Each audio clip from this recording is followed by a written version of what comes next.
The first pie Mara ever sold Kale was slightly overcooked on the bottom. She knew it the moment she handed it over. The crust had gone one shade too dark on the left side, the side that had been sitting closest to the stone wall of her cart where the heat pooled in the early morning. She almost said something. She opened her mouth and then closed it again because the man had already placed his coin on the counter with the kind of quiet certainty that made arguing feel pointless, and besides, he was already turning away. She watched him walk off into the morning crowd of the Ashfield market and told herself she did not care what he thought of the crust. She cared deeply about what he thought of the crust. It was not something she was proud of. Mara had been selling pies at this market for 3 years. 3 years of getting up before the sun, loading the clay pots into her cart, hauling everything from the small house she rented at the edge of the lower district, down the crooked road that smelled like river water, and into the wide cobblestone belly of Ashfield Market before the other vendors claimed the good spots near the main gate. She had built something real here, not grand, not the kind of thing anyone would put in a story, but real. Her regulars knew her name. They knew that on cold mornings she added extra pepper to the filling, and on festival days she made the small sweet ones with dried fruit inside, which always sold out before noon. She had a routine and a reputation and a way of doing things that worked. The tall man had first appeared 17 days ago. She had not counted, she absolutely had counted. She had noticed because he was the kind of person you noticed, not because of anything showy. He wore plain clothes, dark and well-made but without decoration. No rings, no visible chain, nothing that announced him. He was simply large with the particular kind of stillness that very controlled people carry around them like a second skin. He stood in her line without fidgeting. He waited without looking impatient. When he reached the front, he said, "1 meat pie, please," and he paid exactly the right amount and he left. The next morning he was back. And the morning after that. Mara had learned in 3 years of market work that regulars came in flavors. There were the chatty ones who needed her full attention and a laugh before they could hand over their coin. There were the hurried ones who thrust their money forward before she'd even finished wrapping the pie. There were the lonely ones who came for the conversation as much as the food and who she had to gently steer toward the end of the transaction before the line backed up. And then there were the quiet ones, which was what Mara had originally filed this man under. Quiet, regular, nothing remarkable. Except he was. She could not have explained why at first. He said nothing personal, he asked no questions, he did not linger, but there was something in the way he paid attention that felt different from other customers. When she said, "The filling today is lamb and rosemary," most people nodded without really hearing. He listened, not in a dramatic way, just in the way of someone for whom information about what they were putting into their body was something they actually cared about. It was a small thing. It was a ridiculous thing to notice. She noticed it anyway. His name, she learned on day 9, was given to her by Petra. Petra ran the spiced nut stall 2 spots down from Mara's cart, and had lived in Ashfield her entire life, and knew everything about everyone, and was constitutionally incapable of letting any piece of interesting information go unshared. She appeared at Mara's left elbow during a slow mid-morning stretch, wiped her hands on her apron and said, in the tone of someone delivering news they had been waiting to deliver, "You know who that is, don't you?" Mara was arranging the second tray. "Who what is?" "The man, the one who comes every morning for the pie." "I have several men who come every morning for the pie." "Not like this one." Petra pulled herself up to her full height, which was not particularly impressive, and said, "That is Kale Ashford, the Alpha King of Greymount." Mara set the tray down. She had heard of the Greymount Pack. Everyone in this part of the country had heard of the Greymount Pack. They were the oldest and largest of the shifter packs in the 4 territories, holding the lands north and west of Ashfield all the way to the Greymount Peaks themselves. Their alpha had been Kale Ashford for the past 6 years, since he had taken the title at 24 in circumstances that Petra, when Mara asked, was only too happy to describe in considerable detail. A leadership challenge from 2 rival claimants, a brutal formal trial, and the kind of absolute outcome that ended all debate on the subject. "He runs 3 territories," Petra said, with the enthusiasm of someone who found other people's power genuinely exciting. "The Greymount Wolves answer to him. The Silverfen Pack has a treaty with him. The Hollow Ridge people won't go near his eastern border, and everyone knows why. He is not someone who loses things." "He seems to like my pies," Mara said. Petra blinked at her. "Is that all you have to say?" "He is a paying customer. They are all paying customers." Petra gave her the look that meant she thought Mara was being deliberately obtuse, which was sometimes true and sometimes not. In this case, Mara was being deliberately obtuse, because the alternative was admitting that she had already been thinking about the tall, quiet man more than was reasonable for a person who sold him a pie once a day, and that learning his name and his full weight in the world had not made this better. It had made it considerably worse. Because now the space he occupied in her mind had walls and a roof and a proper history, instead of just being a vague outline she kept returning to. She burned the next morning's batch. Not catastrophically, just enough that 2 of the pies on the bottom rack came out with crust that she would not, under ordinary circumstances, have put in front of a customer. She was standing over the cooling rack in the gray pre-dawn light, looking at them, when she made what she would later describe to herself as a purely practical decision. She set them aside and she made a fresh small batch, and she was at the market 20 minutes later than usual. He was waiting. Not pacing, not visibly impatient. Just standing near her stall with the stillness she had noticed from the start, looking in no particular direction, and when she arrived and began setting up with her hands moving faster than usual because she was already behind, he simply waited. He did not offer to help. He did not comment on the time. When she was ready and said, "The filling is lamb and juniper today," he said, "That sounds good," and paid and left. She did not know why that steadiness bothered her more than impatience would have. The days had a rhythm now. She woke up knowing he would come. She did not think of him by his full name and title. She thought of him as the quiet man, which was what she had called him in her head before Petra had burdened her with the rest of it. She told herself this was because she did not want to make it into something it wasn't. He bought a pie, he left. That was the entire transaction. The fact that she had started making 1 extra pie each morning, just in case he wanted 2 or in case one came out wrong, was simply good planning. She did not offer him the extra pie. On the days when he came and went and the extra pie sat on her rack through the rest of the morning, she told herself this was fine. On day 14, it rained. Not the light gray drizzle that Ashfield did most of the winter, but real rain, the kind that cleared the market of anyone who did not absolutely need to be there. Mara had her canvas awning up and her pies under cover, and about 1/3 of her usual customers appeared, moving fast and hunched inside their coats, grabbing their orders and going. She had expected to pack up early. She was already doing the math in her head about which pies she could sell to the tavern on Crossfield Lane at the end of the day when he appeared. He was wet, not dramatically because he moved through the rain the way he moved through everything with a certain economy, but his shoulders were dark with it and his hair, which she had never seen in anything other than its usual composed order, was pulled forward at the edges from the weather. He stopped at her stall. He looked at the remaining pies. He said, "1 meat pie, please." She handed it over. She took his coin. She did not say anything stupid. She almost said something stupid. What she almost said was, "You came in the rain," which was true and visible, and the kind of observation that proved nothing except that she had been thinking about whether he would come in the rain, which she would prefer not to have proven. So she kept her mouth closed and he kept his and he left, and she watched him go and then looked at the coin in her hand for a moment longer than was necessary. On day 15, the market was dry again and busy and everything was normal, and he came at his usual time and bought his usual pie, and she handed it over and he said, "Thank you," and she said, "You're welcome," and that was all. On day 16, one of her oldest regulars, a retired carpenter named Arthur who had been buying pies from her since her first week, pulled up at the stall and began arranging himself on the small crate he had claimed as a semi-permanent seat, and said, in a conversational tone, "The Greymount man is good for business." Mara looked up. "What?" Arthur gestured with his chin in the general direction of where the tall man had just disappeared into the crowd. "People notice who goes where. Man like that comes to your stall every morning. People start wondering why." He picked up his pie and looked at it with the fond expression of someone who has eaten the same thing many times and still means it. "You ought to thank him. He is a customer. I should not thank customers for being customers. You can thank them for being the kind of customer that makes other people curious."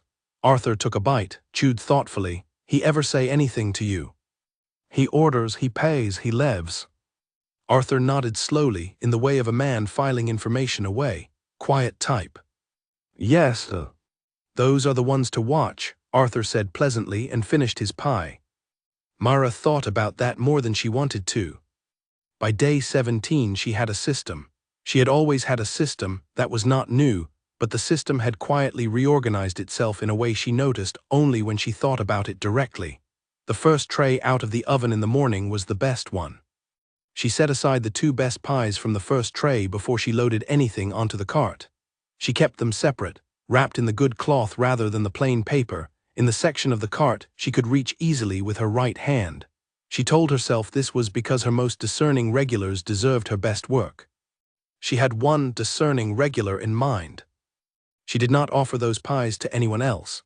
On the mornings when he came and she handed him one of the good cloth pies, something in her chest settled in a way she refused to examine. On the mornings when he came and she ran out of the good ones and had to give him a standard tray pie, she was short-tempered for the next hour and attributed this to the general difficulty of the job, which was real but not the whole story. She was, in short, becoming attached to a transaction. This was not something she had done before. She had been careful about attachment for a long time, the way you are careful after something has happened that teaches you what carelessness costs.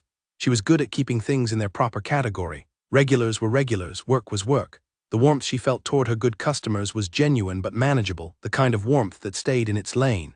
She understood herself well enough to know when something was drifting, and she had always caught it early.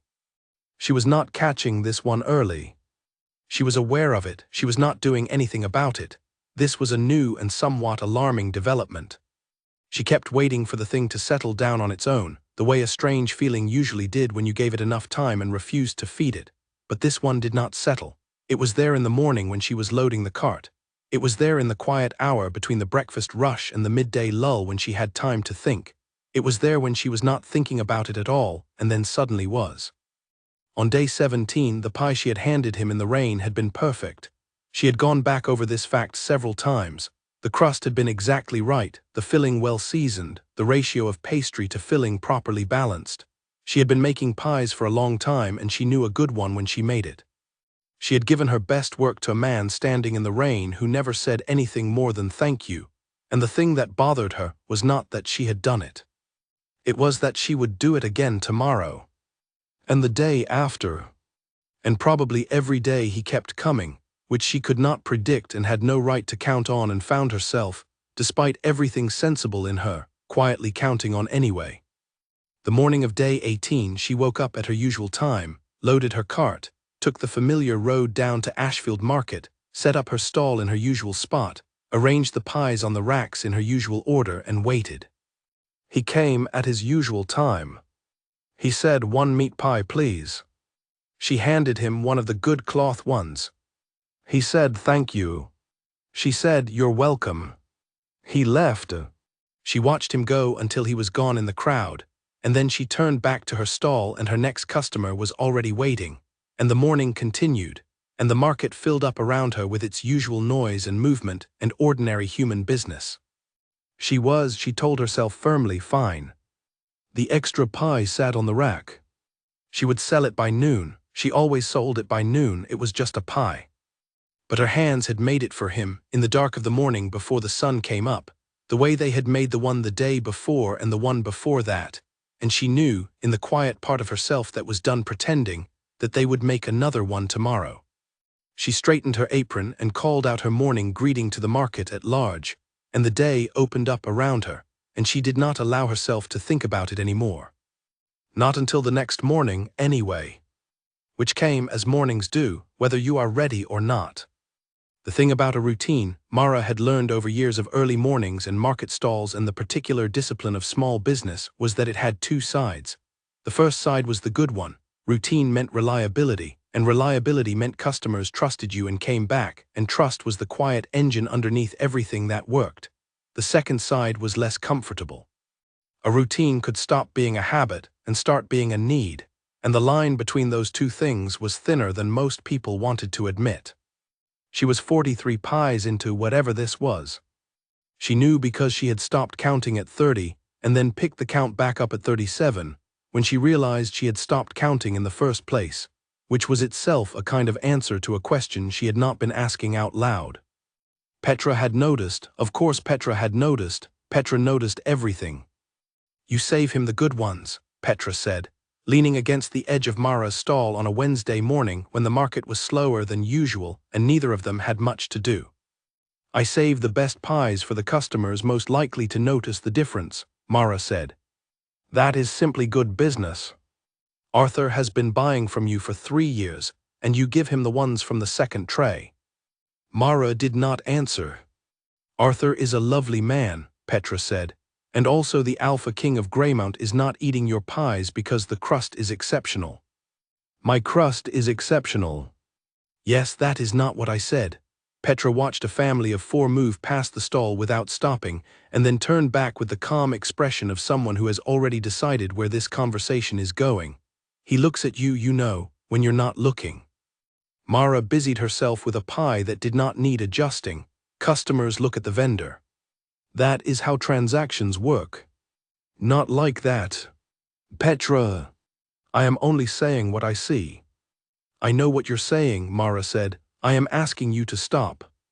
Petra pressed her lips together in the way that meant she would stop for now and resume later, which was the particular Petra version of stopping. She pushed off the stall edge and went back to her nuts, and Mara straightened the pie rack and told herself that the conversation had not mattered. What mattered was the work, the pies, the morning, the transaction that was a transaction and nothing else. She believed this right up until the moment, 3 mornings later, when he arrived, and she reached for one of the good cloth pies and her hand found empty space because she had miscounted and the rack was bare, and she had to hand him a standard tray one. And when she did, she looked up and found him watching her with an expression she had no name for, something quiet and steady and very slightly knowing, and she felt her face go warm and looked away at nothing in particular, and he said thank you and left. She was short-tempered for 2 hours. Arthur noticed. Arthur said nothing, because Arthur was wise in the way of people who had lived long enough to know when wisdom meant keeping quiet. Petra noticed. Petra was not wise in that way. Petra said from 2 stalls down, loudly enough to carry, "Did he say something?" "No," Mara said. "Then what happened?" "Nothing happened. You have been snapping at people since he left." "I am busy." "You are not that busy."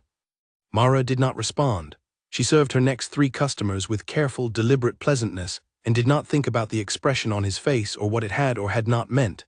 She thought about inventory instead, about the herb supplier on the east side of the market who had been inconsistent lately with his rosemary stock, about whether she ought to expand the sweet pie offering in time for the winter festival, about practical and sensible things that had nothing to do with a man who bought her pies and left. She thought about those things all the way home. She thought about his face the moment she stopped. She found out on a Thursday. The kind of Thursday that had no particular reason to be important, no weather drama, no market incident, nothing that would have made you note it later. The sky was flat and gray and the market was moving at its usual midweek pace, and Mara was in the middle of explaining to a woman with 3 small children that yes, the sweet ones were sold out, yes, they would be available again on Saturday. Yes, she understood it was disappointing when she looked up and saw that the man who was walking toward her stall was not alone. He had 2 people with him. A tall woman with close-cropped hair and the kind of posture that suggested she had been trained to hold it, and a shorter man who moved with the alert, slightly ahead of himself energy of someone whose entire job was to be aware of things before they happened. Security. The word was obvious enough. Mara had been in the market long enough to recognize how certain people moved around other certain people, the invisible geometry of protection. She finished with the mother of 3. She arranged her face into its usual expression, which was warm and professional and gave away nothing. He reached her stall. He said, "1 meat pie, please." She handed him one and took his coin and said, "The filling is pork and fennel today," and he said, "Thank you." And that was that, except for the fact that the woman with the close-cropped hair had glanced at Mara with the particular look of someone cataloging something they had been told to catalog, and Mara felt the hairs on her arms go up and ignored them. He left. His 2 companions went with him. Arthur, who had been present and sitting on his crate as he usually was at this hour, said mildly, "Those were Greymount guards." "I know," Mara said. "He doesn't usually bring them to the market. People change their habits." "Sure," Arthur said. He picked up his pie. He did not say anything else. It was Petra who gave her the full story, because Petra always gave the full story, often before being asked and sometimes before the story was entirely finished happening. She appeared at Mara's left elbow, as was her custom during the mid-morning lull, and said, in the tone of someone who had been waiting to say this since before Mara arrived, "There was a threat last week." Mara looked at her. What kind of threat? The political kind. Someone sent a declaration to Greymount Hall, some faction from the Southern Territories who feel the treaty terms aren't sitting right. Nothing has come of it yet. But when things like that happen, the Alpha King's people get careful. She paused. He still came, though. That's the thing. People still need to eat when they're being careful. Mara, Petra's voice was patient in the way of someone who had been patient for a while and was approaching the end of it. He brought guards to a pie stall. He did not have to come at all. There are people who bring food to Greymount Hall. He could have sent someone. Perhaps he prefers to choose his own food. Perhaps, Petra said, in a tone that meant she did not believe that for a moment. She looked at Mara with the direct, kind, slightly infuriating expression that she reserved for conversations where she thought Mara was being willfully blind. You are a smart woman. Thank you. So I am not going to say the obvious thing. Good. I am simply noting that a man with a political threat on his doorstep took the time to come to your stall in person and bring guards to make sure he could do so safely. He could have stayed home, Mara said. It would have been simpler. Yes, Petra said, it would have been very much simpler. She went back to her stall. Mara stared at a pie rack for a moment longer than was called for, and then her next customer arrived and the morning moved on. But the word stayed. Simpler. She had been telling herself for weeks now that whatever was happening at her stall every morning was simple. A man liked her pies. She made good pies, simple. The fact that she had noticed his hands, which were large and careful, and moved with the same economy as the rest of him when he took the wrapped pie from her. The fact that she had, at some point without meaning to, learned the precise rhythm of his footsteps in the cobblestone approach to her stall and began bracing herself a half-second before he arrived, not from anxiety, but from something she had no useful word for. The fact that she had burned a batch thinking about him and then made a better batch trying not to think about him. None of that was simple. She had been calling it simple because the alternative was calling it what it was. She was not ready to call it what it was. She thought about what Petra had said all the way through the afternoon. She sold pies to 11 more people. She had 3 pleasant conversations and 1 mildly difficult one about whether the pork filling had changed, which it had not. The customer was thinking of someone else's stall. She cleaned her cart and counted her earnings and loaded up the empty pots and took the road home as the light went thin and amber over the rooftops. She thought about Cale Ashford, Alpha King of Greymount, standing at her stall in the rain, as if there were nowhere else he needed to be. She thought about the guards he had brought. She thought about the particular quality of his attention when she spoke, the way it made ordinary information feel like it was worth giving. She had said, "The filling is pork and fennel today," which was the most unremarkable sentence in the world, and he had responded with the focus of someone to whom the filling of a pie was a matter worthy of consideration. It was such a small thing, it was an absurd thing to fix on. She fixed on it anyway. That night she sat at her kitchen table and did her accounts, which she always did on Thursday evenings, and the numbers were fine. The week had been a good one, everything balanced. She made herself tea. She sat with it for a while. The house was quiet in the way that houses were quiet when you lived alone, which Mara had done for long enough that the quiet was usually comfortable. Tonight it felt loud. She did not let herself examine why. The next morning she was up at her usual time and the pies came out well, and she loaded the cart and took the road down to the market and set up her stall and told herself that today would be the same as every other day. Clean transaction, reasonable warmth, professional courtesy. She was a vendor, he was a customer. The world was full of complicated people and simple relationships, and this was one of the simple ones. He arrived at his usual time. She had already pulled one of the good cloth pies and was holding it before he reached the counter, which she did not acknowledge and he did not comment on. He said, "1 meat pie, please." She handed it over. He placed his coin on the counter, but he did not leave immediately. He stood there for a moment, looking at the wrapped pie in his hand, and then he looked at her. "They are always good," he said. Which was not a long sentence. It was a short one. 3 of the words were essentially filler.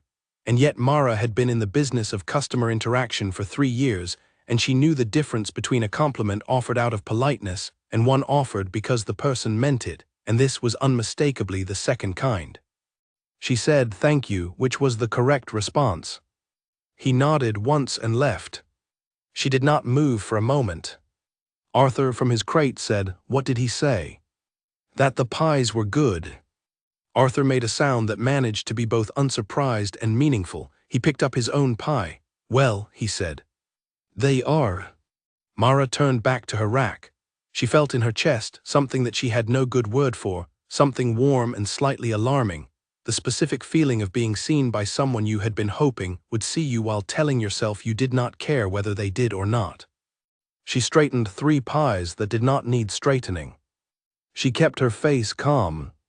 She thought in the back of her mind, where she kept the things she was not dealing with yet, that this was going to become a problem. Not the bad kind, she was not afraid of him. She had never been afraid of him, which was itself somewhat remarkable given who he was and what he could do and what the rest of the world seemed to feel in his vicinity, because she had seen in the weeks he had been coming how other people moved around him. There was a radius, a space people left. Even when they did not know exactly who he was, they seemed to feel it, the way you feel a pressure change in the air before weather comes. They stepped aside. They did not stand too close. They were polite in the sharp, careful way of people who were aware they were being polite. She had never done that. She did not know when she had stopped doing it, or whether she had ever done it in the first place.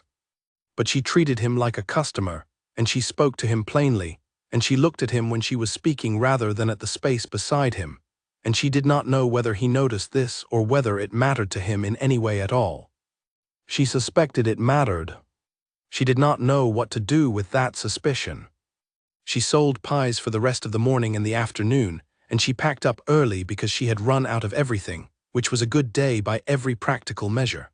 She pulled the cart home along the familiar road, and the evening came in cool and blue around her, and she thought about 3 words. They are always good. Such a small thing. Such a large problem.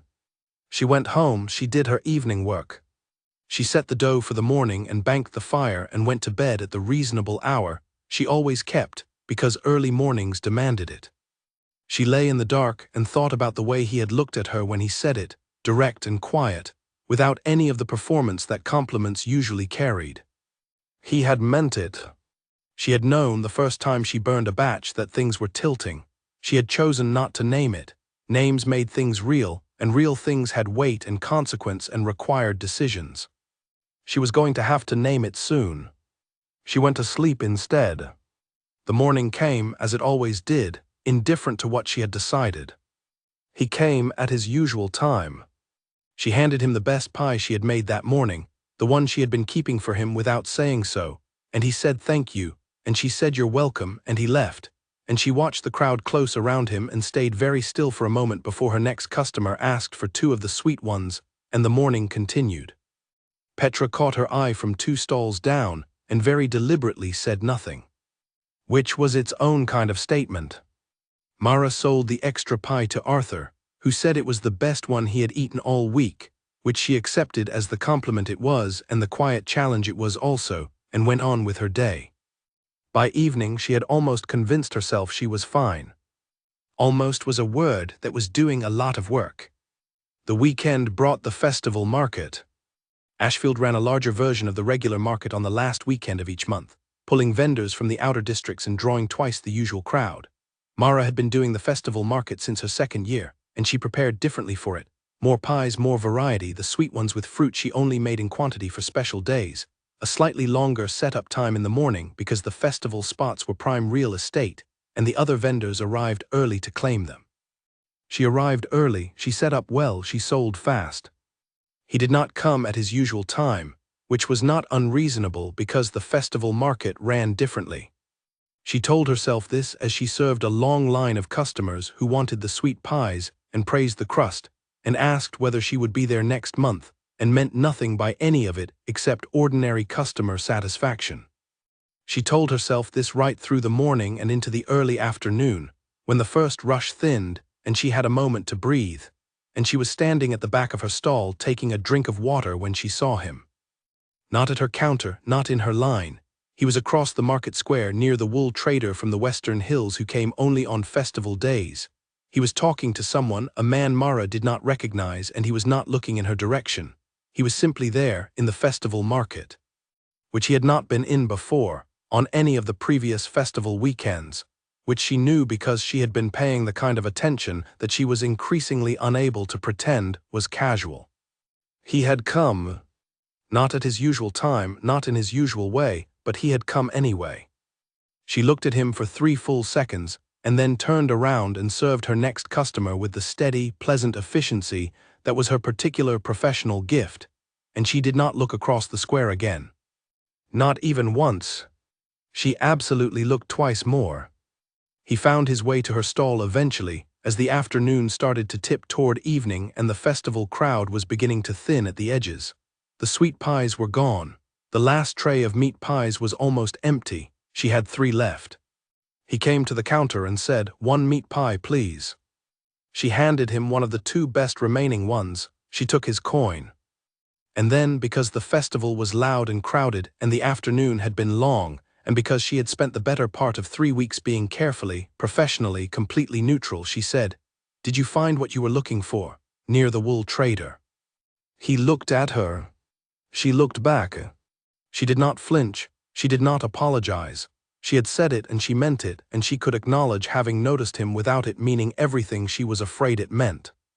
"No," he said after a moment, "the man I was looking for had already left." "Bad luck." "It seems so." He held the wrapped pie and looked at it briefly and then looked at her again.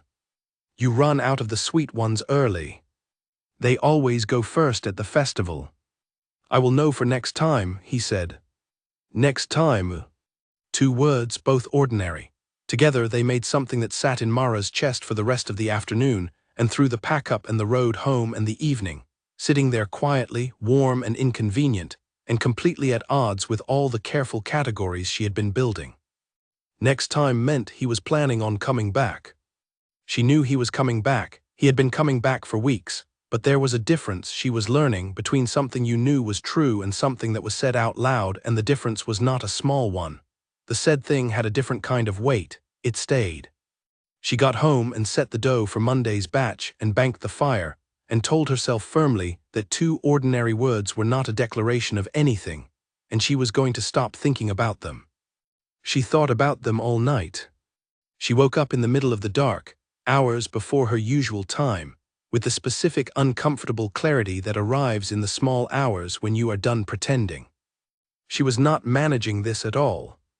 She lay in the dark and let herself, just for a moment, stop pretending. She was interested in a man who bought her pies. He was an alpha king. She was a human woman who sold pastry in a market. The space between those 2 facts was not empty space. It was full of things she could not bridge, and did not have the right to try to bridge, and should, by any reasonable accounting, not be lying awake thinking about. She thought about them anyway. She thought about 3 weeks of mornings, and the weight of his attention when she spoke, and the sound of his footsteps approaching, and the way the market seemed to reorganize itself very slightly around his presence, and the fact that none of that had anything to do with her specifically. It was just who he was, and she was reading into things because she had allowed herself to stop being careful. She thought, "You need to be more careful." And then she thought, with the particular honesty of the small hours, "It is already too late to be more careful." She got up. She started the morning earlier than usual.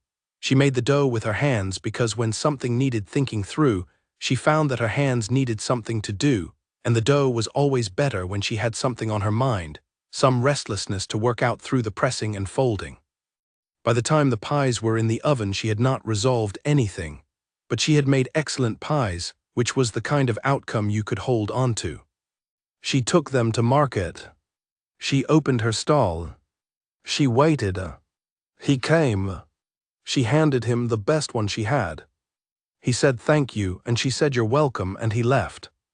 And she stood there in the ordinary morning with an extraordinary and completely inconvenient feeling in her chest and thought, well, here we are.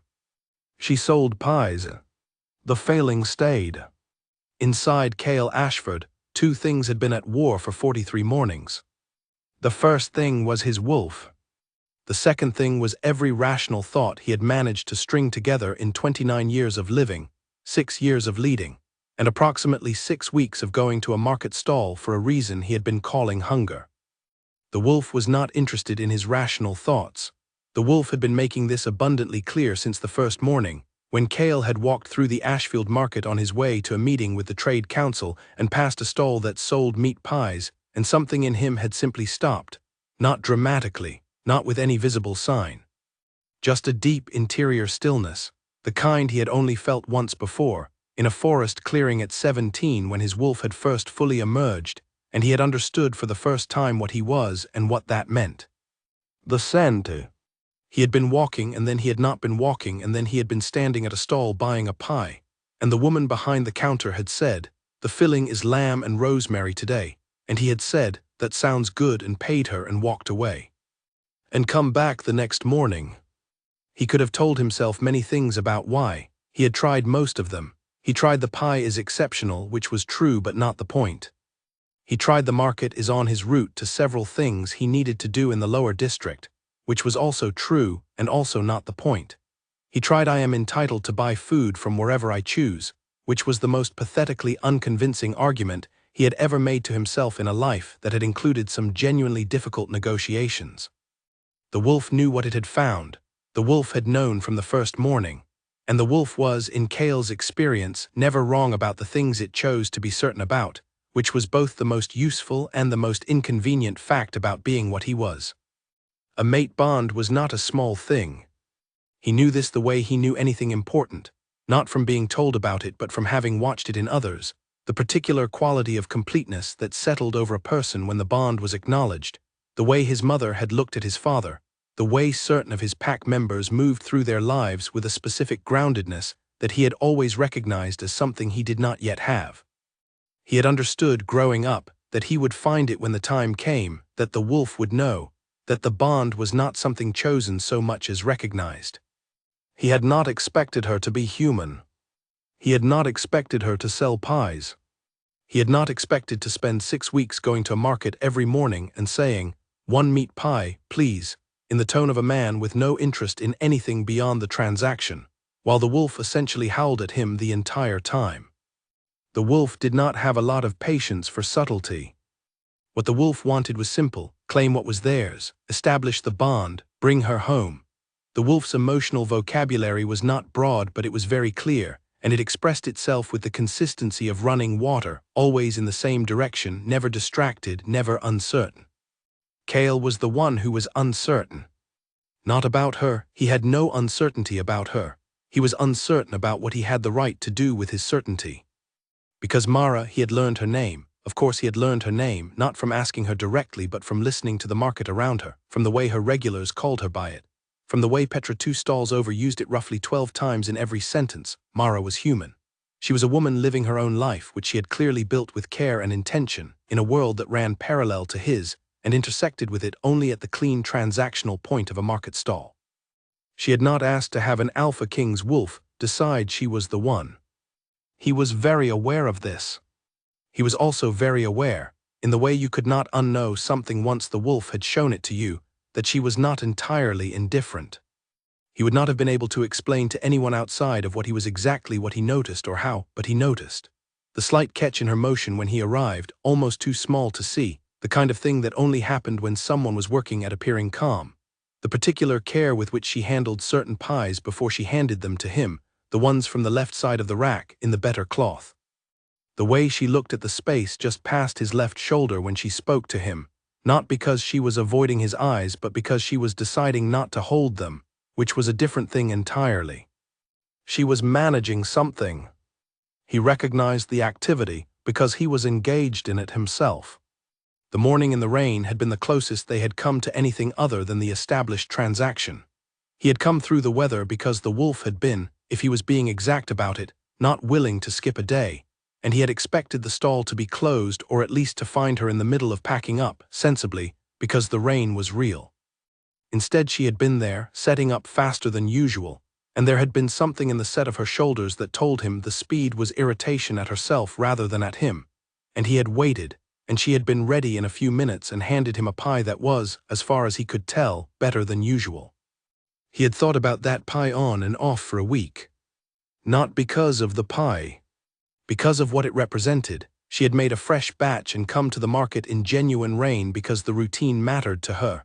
He was aware this might have nothing to do with him. She had other customers. The routine was her livelihood. All of that was true. He thought about it anyway. Greymount Hall had been increasingly interesting on the subject of his personal life in the past several months. He had 3 senior pack members who had been, with varying degrees of subtlety and directness, noting that the Alpha King's position was more stable with a bonded mate, which was true and also an argument he had been hearing since he turned 26 and had not gotten less repetitive with time.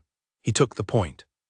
He did not need the point repeated by people who said it with the particular urgency of those who had also taken the point and wanted evidence he had too. He had found her. He was not telling them that. He was not telling them because telling them would make it real in the pack's eyes in ways that could not be undone, and before anything was real he needed to know that she was not going to be hurt by it. Human women did not come into shifter pack life without cost. It was not a simple world to enter. There was history and hierarchy and expectation, and all of the complicated weight that came with being connected to someone who held the kind of power Cale held. He would not pull her into that before she understood what she was stepping into. He also could not stop going to her stall. The wolf had made that clear on day 2 when he had considered skipping.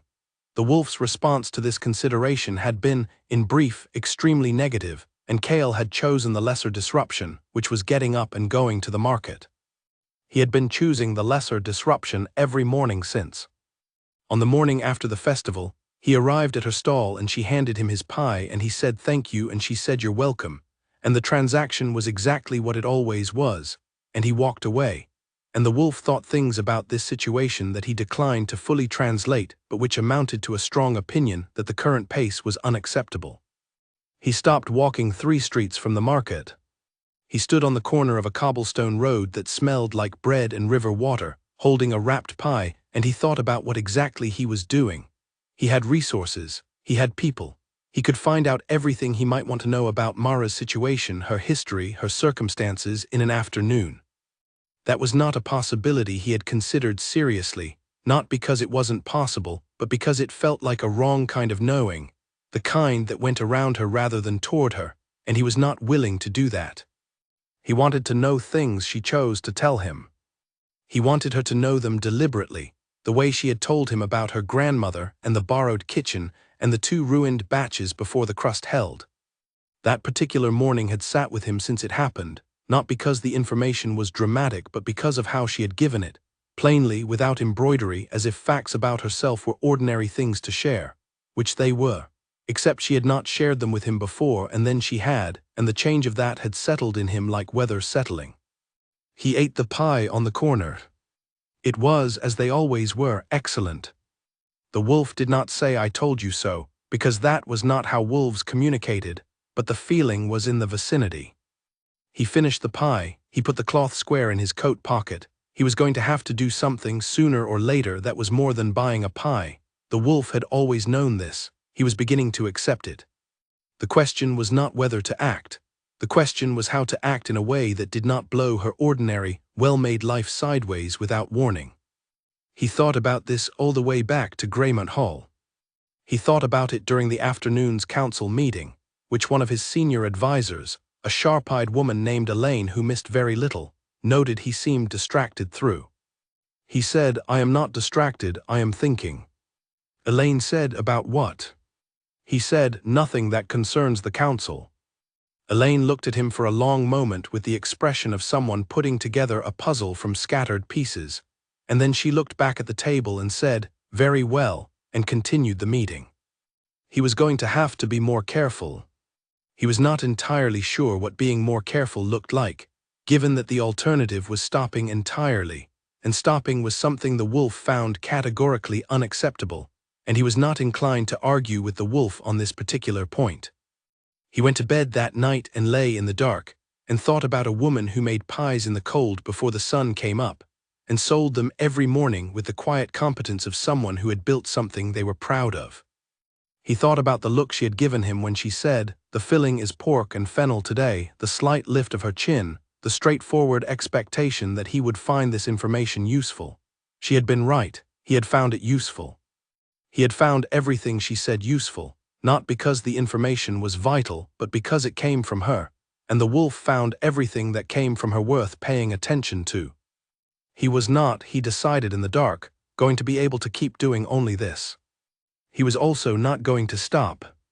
He was going to have to find the third option. The third option, in his experience, usually arrived when you stopped looking for it and started doing the work instead. He slept. He woke up early. He went to the market. She handed him the best pie on the rack without waiting to be asked, and he thought, there is no third option. There is only this, moving forward however slowly toward whatever it becomes. He said thank you. She said you're welcome. He walked away thinking about every morning that had already passed and all the mornings that were still ahead, and he thought that for the first time in 6 weeks, that felt like the right direction. The council meeting that afternoon ran 3 hours longer than intended. This was not unusual. Cale had been Alpha King for 6 years, and in 6 years he had learned that councils always ran long when the subject was anything involving money, territory, or what other people thought about those two things. Today's subject was trade routes through the Eastern Pass, which managed to involve all three. He sat at the head of the long table in the main hall and listened and asked precise questions and made decisions with the particular efficiency that had become his reputation. And the meeting ended, and the council filed out, and he was alone in the hall with Elaine, who stayed behind as she usually did for the part of the conversation that did not happen in front of the full council. She sat down across from him instead of standing, which was her way of signaling that what she was about to say was personal rather than official. He waited. I have a question, she said. You always have a question. You have been leaving this hall every morning at the same time for 6 weeks. You come back 40 minutes later. You do not take your personal guard when you go, and you do not tell the hall where you are going, which is not technically a problem, but Fordham mentioned it to me and I told him I would ask you directly. She folded her hands on the table. Where are you going? Cale looked at her. Elaine had been his father's senior advisor before she was his, had served Greymount Hall for 30 years, and had the particular confidence of someone who had earned the right to ask direct questions and expected direct answers. He said, I buy breakfast. Elaine blinked. From where? A market stall in Ashfield. There was a pause. The same market stall, Elaine said, every morning. Yes, for 6 weeks, Yes, Another pause. Elaine was very good at pauses. She used them the way some people used words, as carrying agents for things that did not need to be said. Is there something I should know? She said at last. Not yet, Cale said. Which was, he thought, the most honest answer he had given about this situation to anyone, including himself. Not yet. There was something she would need to know eventually. Not yet was accurate. Not yet contained both the current reality and the future one, which was the best he could do. Elaine looked at him for a long moment, and then nodded once, with the expression of a woman filing the information away in a place she would return to later. The pies, she said. Yes, they must be very good pies. They are, he said, and meant it on several levels, none of which he was going to explain to his senior council member at this particular moment. Elaine stood. Well, she said, in the tone of someone who has accepted a situation they will be watching carefully, I suppose there are worse habits. She left. Cale sat alone in the long hall with the maps spread out on the table and the Eastern trade route decision already made and behind him, and thought about habits. The wolf did not experience it as a habit. The wolf experienced it as returning to where they were supposed to be, morning after morning, a kind of homing that did not require justification.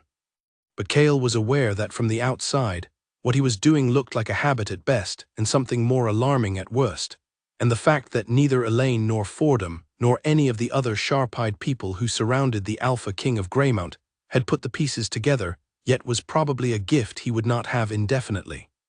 He needed to figure out what he was doing before someone else figured it out for him. Not because he was ashamed of it, he was not ashamed of anything. But because Mara deserved to learn about whatever this was from him directly, not from Greymount Hall gossip reaching the Ashfield market, not from some well-meaning but dangerously perceptive person like Petra deciding to explain the situation to her, not from any source except Cale himself, looking at her across the counter of her stall, saying something honest. He had not yet decided what that honest thing would be. He thought about it for the rest of the afternoon. He was still thinking about it on the morning 2 days later when he arrived at her stall, and she looked up, and there was a fraction of a second, just a fraction, where something showed in her face before she arranged it back into its professional warmth. Something that was not quite surprise because she had been expecting him. Something that was the face underneath the face she showed the market, and it lasted less than a breath, and then it was gone. He had seen it. He thought about it all the way back to Greymount Hall. He thought about the extra pie on the rack, the one she never offered to anyone else, the one that was always there on the mornings after she had made a particularly good batch, sitting slightly apart from the others in its better cloth wrapping. He thought about the fact that she had never said anything about it, had never indicated that she put it aside deliberately, and he had never asked, because some things were more clearly communicated by not being said than by being said, and they had developed without planning it, a language of the unsaid that sat between them every morning, quiet and legible and more honest than anything either of them had put into words. He thought, going to have to use words soon. The wolf agreed with great enthusiasm. He told the wolf to be patient for a little longer. The wolf's response to this was the wolf's usual response to the concept of patience, which was something between resignation and protest. He told it he understood. He did not go to sleep that night because there was a border report that came in at midnight that needed his attention, and then a message from the Silverfin pack that needed a reply. And by the time the hall went quiet around him, it was early morning and he simply stayed at his desk and let the night become the day. And when the right time came, he got up, put on his coat, and walked to the market. She was already there. She had gotten there before him, as she usually did, and the stall was set up, and the first customers of the morning had already come and gone, and she was in the middle of a conversation with an older man on a crate who seemed to be a permanent fixture of her mornings, and she did not see Cale arrive. He waited at the back of the small line. He watched her work. She moved with the efficiency of someone who had done something so many times that it had become part of how they existed in space, rather than a separate activity. She spoke to her customers with the warmth of genuine interest and the clean directness of someone who respected other people's time. She knew what was in each pie without looking, and she could tell from a customer's expression whether they were going to want recommendations or preferred to choose for themselves. She was, he thought, extraordinarily good at her work, and she seemed to know it and did not perform knowing it. The line moved. He reached the counter. She looked up. That fraction of a second again, that almost invisible thing, quick as a heartbeat. And then, good morning, the filling today is venison and thyme. That sounds good, he said, which was what he always said, and she handed him his pie and he gave her his coin, and for a moment neither of them moved. You look tired, she said. He had not expected that. He almost said, I am fine. He said instead, long night. Long nights are the worst kind, she said, and there was something in her voice, not quite sympathy, something more honest than that, the kind of thing you said when you knew what a long night felt like and were not performing caring about it. Yes, he said. He held his pie. She held his gaze for one more second, direct and steady, and then the next customer was behind him and she said, see you tomorrow, and he walked away. He stood on the cobblestones in the morning cold, and felt the warmth of the pie through the cloth, and felt the wolf doing something in his chest that was not quite peaceful, but was the closest it had come to it in 6 weeks. See you tomorrow. A transaction phrase, a standard closing. He had heard her say it to Arthur and to Petra and to the woman with 3 children and to dozens of other people in the ordinary course of her day. He did not think she had meant it only ordinarily. He thought about it the whole way home. Tomorrow was going to be interesting.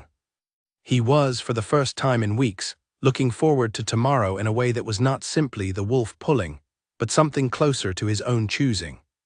That felt important. He held it carefully all day long, the way you held something good that you did not want to break. It rained again on a Tuesday. Not the dramatic kind, the slow, persistent kind that settled in over Ashfield like someone had decided to leave the faucet running and then walked away and forgotten about it. The kind of rain that got into the seams of your coat and stayed there. Mara had dealt with worse. She had her awning and her oilcloth and the small brazier she kept under the cart on wet mornings that kept the bottom tray warm. She was set up and ready, slightly damp at the collar, entirely functional. He arrived at his usual time. She had been thinking for 3 days about saying something real. Not about feelings, she was not going to do that. She had not lost her mind entirely. She was going to say something real in the smaller sense, something that moved them off the strict transactional footing and onto slightly different ground, because the transactional footing had been wearing thin from the inside out for weeks, and she was tired of performing indifference to a daily ritual that had stopped being purely commercial some time ago. He stopped at the counter. She had his pie ready, which she was past trying to hide. She simply had it ready. He said, "1 meat pie, please." She said, "I know." And then she looked at him, because she might as well, and said, "How did you learn to make the pies?" "A bit. Not a long one." "From my grandmother," she said, because she had already decided to say it, and it came out before the familiar instinct to be neutral could catch up with her. She had a kitchen in the back of her house that was half the size of this cart. She made everything in batches of 6 because her oven was small. I ruined the first 2 attempts completely. He was listening, in the way she had noticed him listen, with the full weight of his attention. "What went wrong?" he said. "The crust. I kept overworking the dough. My grandmother said I was trying to fix it instead of trusting it. You have to stop touching it at a certain point." She paused. She had a very particular way of explaining things. "Did it translate? The teaching?" Eventually, Mara looked at the pie in her hand for a moment. The 3rd batch came out right. She didn't say much about it. She just ate one and nodded. He was quiet for a moment. "That sounds like high praise," he said. From her it was. Mara held out the pie. He took it. "The filling today is lamb and juniper. The juniper is from the Hill Trader. He only comes through twice a year and the quality is worth the price." "I believe you," he said, and the tone of it was the same as always, which was to say genuine without being effusive, and he paid her, and he stood there for a moment that was slightly longer than the transaction required. "Thank you," he said, "for telling me." She said, "It's just a story about a pie." "It isn't," he said quietly, and left. She stood at her counter in the rain and held the coin he had placed and thought, no, it wasn't. Arthur had been watching from his crate with the expression of a man who has seen something interesting and is deciding what to do with it. He said nothing for a full 2 minutes, which for Arthur was a considerable exercise of restraint. Then he said, "You talk to him." "I am allowed to talk to customers." "Of course you are, it's your stall." He ate a piece of his pie. "You talk to him though, that's different." "Is it?" "You know it is." He looked at her sideways. "How do you feel?" "I feel like a woman who has work to do in the rain," Mara said, and turned to her next customer, who was a young man wanting 2 of the sweet ones, and she served him with all her usual warmth and efficiency and did not think about what she had just done for the next 15 minutes. After 15 minutes, she thought about it. She had given him a piece of herself, not a large one, a story about learning to cook from her grandmother, which was a story she told occasionally and not a secret. But she had given it to him specifically, chosen to give it to him, and he had received it with a seriousness she had not expected, and that had landed in her chest somewhere that was still warm. "It isn't," he had said. She thought about what that meant. The morning moved forward. The rain continued. She sold through most of her stock by midday because the wet weather brought people who wanted something warm and filling rather than fresh vegetables or dry goods or any of the other things the market offered. She was down to her last 8 pies when Petra appeared, damp and cheerful, with the expression of someone who had information and had been sitting on it for a limited time. "He stayed longer today," Petra said. "Who?" Petra gave her the look this deserved. "Your pie customer." "He spoke to me, he left. It was not dramatic, Petra." "He smiled." Mara stilled. "When he was walking away," Petra said, "not at anyone, just the face chain. Like someone let something go." She looked at Mara with the particular expression she had that was softer than her usual cheerful nosiness, more careful. "It looked good on him. I don't think it happens often." Mara thought about this for a moment, and then thought about something else instead, because the first thing was doing something to her composure, and she needed her composure for the rest of the day. "Are your nuts selling?" she said. Petra accepted the redirect because she understood when a subject needed a moment to breathe. "Very well, thank you. The cinnamon batch went in the first hour." "Good, you should double it for next week." "Already planning to." Petra glanced at her with friendly shrewdness. "You know he's going to keep coming back." "I know." And you're going to keep talking. Myra did not respond. And at some point, Petra said, there is going to be a conversation that is too large for a market stall. Petra, I am just noting the likely trajectory. Go sell your nuts, Mara said, not unkindly, and Petra laughed and went, and the rain continued, and Mara sold her last 8 pies in the next hour to the steady flow of the wet weather crowd. She packed up, she took the road home. The rain had lightened to the kind of mist that was more air than water, and the streets of the lower district were quiet in the late afternoon gray. She walked the familiar route with her cart making its familiar sound on the stones, and she thought. He had smiled.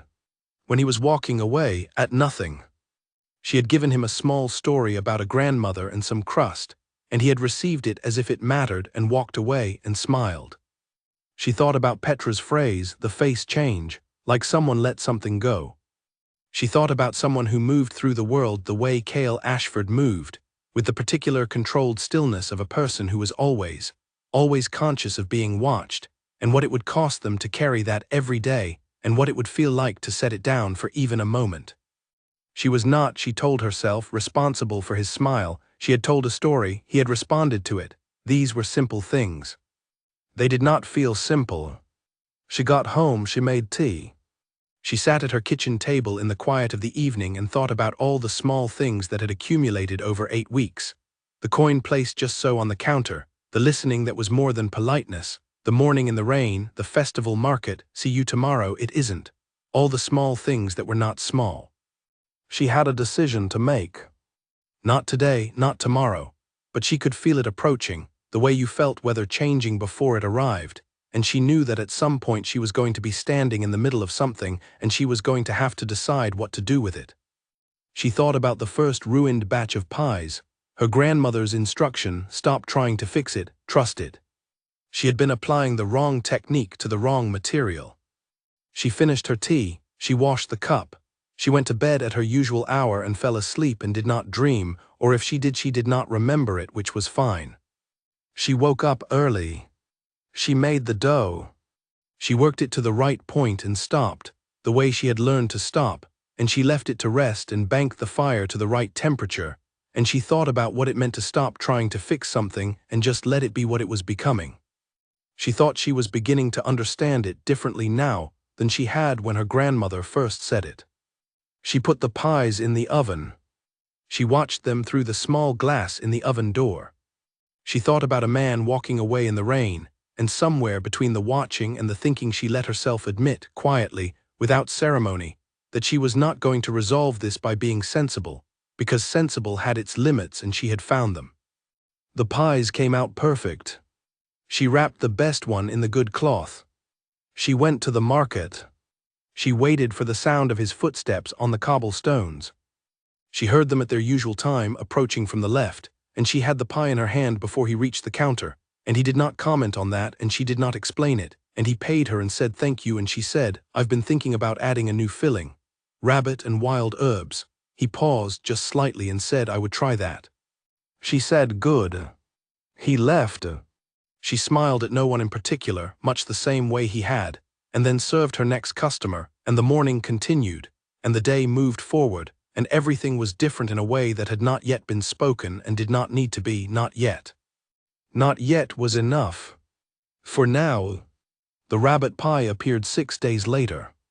She had spent those 6 days sourcing the right rabbit, which required finding the butcher from the hill road who processed game properly and did not charge double for the privilege, and then finding the right herbs, which in this season meant dried rather than fresh for some of them, and she had done 3 test batches at home before she was satisfied. Her test batches had fed Arthur for 2 days, which he had not objected to, and her neighbor's cat, who had appeared at the kitchen window during the 3rd batch with the focused expression of an animal that has made a decision.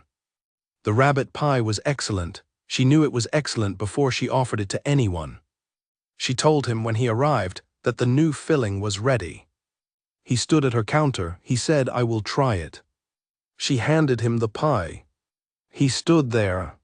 She waited. He said, may I eat it here? This was new. Customers ate their pies wherever they went, at their workplaces, at home, walking down the street. They did not, as a rule, eat them at her stall, There was not much space at her stall. There was the counter, which was a plank of good oak fitted across the front of the cart, and the small area of cobblestone immediately in front of it, and that was all. She said, "There's not much room." "I know," he said, in a tone that acknowledged this and indicated he was not particularly concerned about it. She gestured at the space. He unwrapped the pie. He ate it with the same focused attention he brought to everything, and she served her next 2 customers and did not watch him doing it, or tried not to. Arthur, from his crate, watched both of them and managed to give no visible sign of how interesting he found this development. The pie took approximately 6 minutes to eat.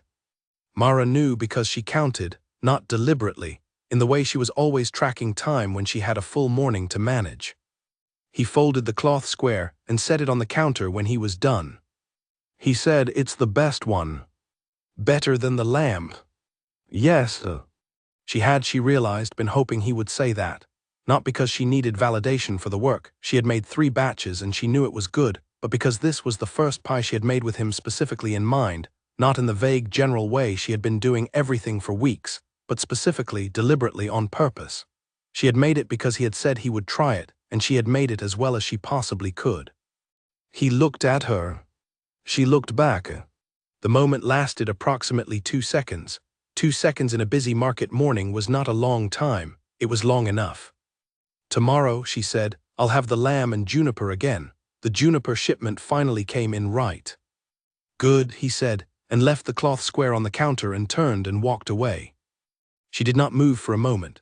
Arthur made no sound.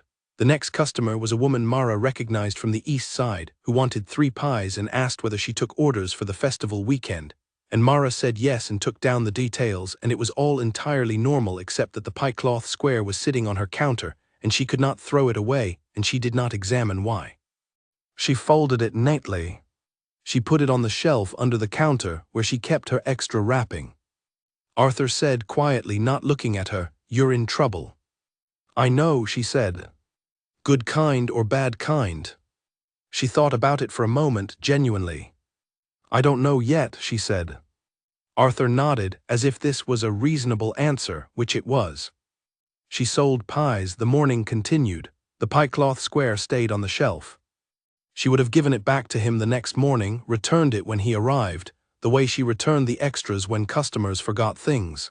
Except that the next morning she did not give it back, she kept it.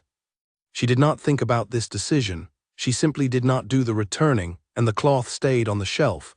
And when she was packing up at the end of the day, she took it with her and put it in the small box she kept on the shelf in her kitchen, where she kept the things she did not need to have and kept anyway.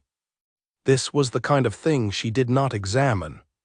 She examined it anyway, late at night, sitting in her kitchen with the second cup of tea she had not intended to make. She was keeping a pie cloth that belonged to a man she served every morning. This was the level she had reached. She had descended, in weeks of careful professionalism and sensible self-management, to keeping a man's pie cloth in a box in her kitchen. She drank her tea. She thought about what her grandmother would have said about this, and the conclusion she reached was that her grandmother would have said very little, because her grandmother had been a woman of few words, but the expression would have been the slight smile she reserved for things that had worked out the way they were supposed to, without anyone quite meaning them to. She washed her cup. She went to bed. She decided, done pretending to herself that this was a transaction.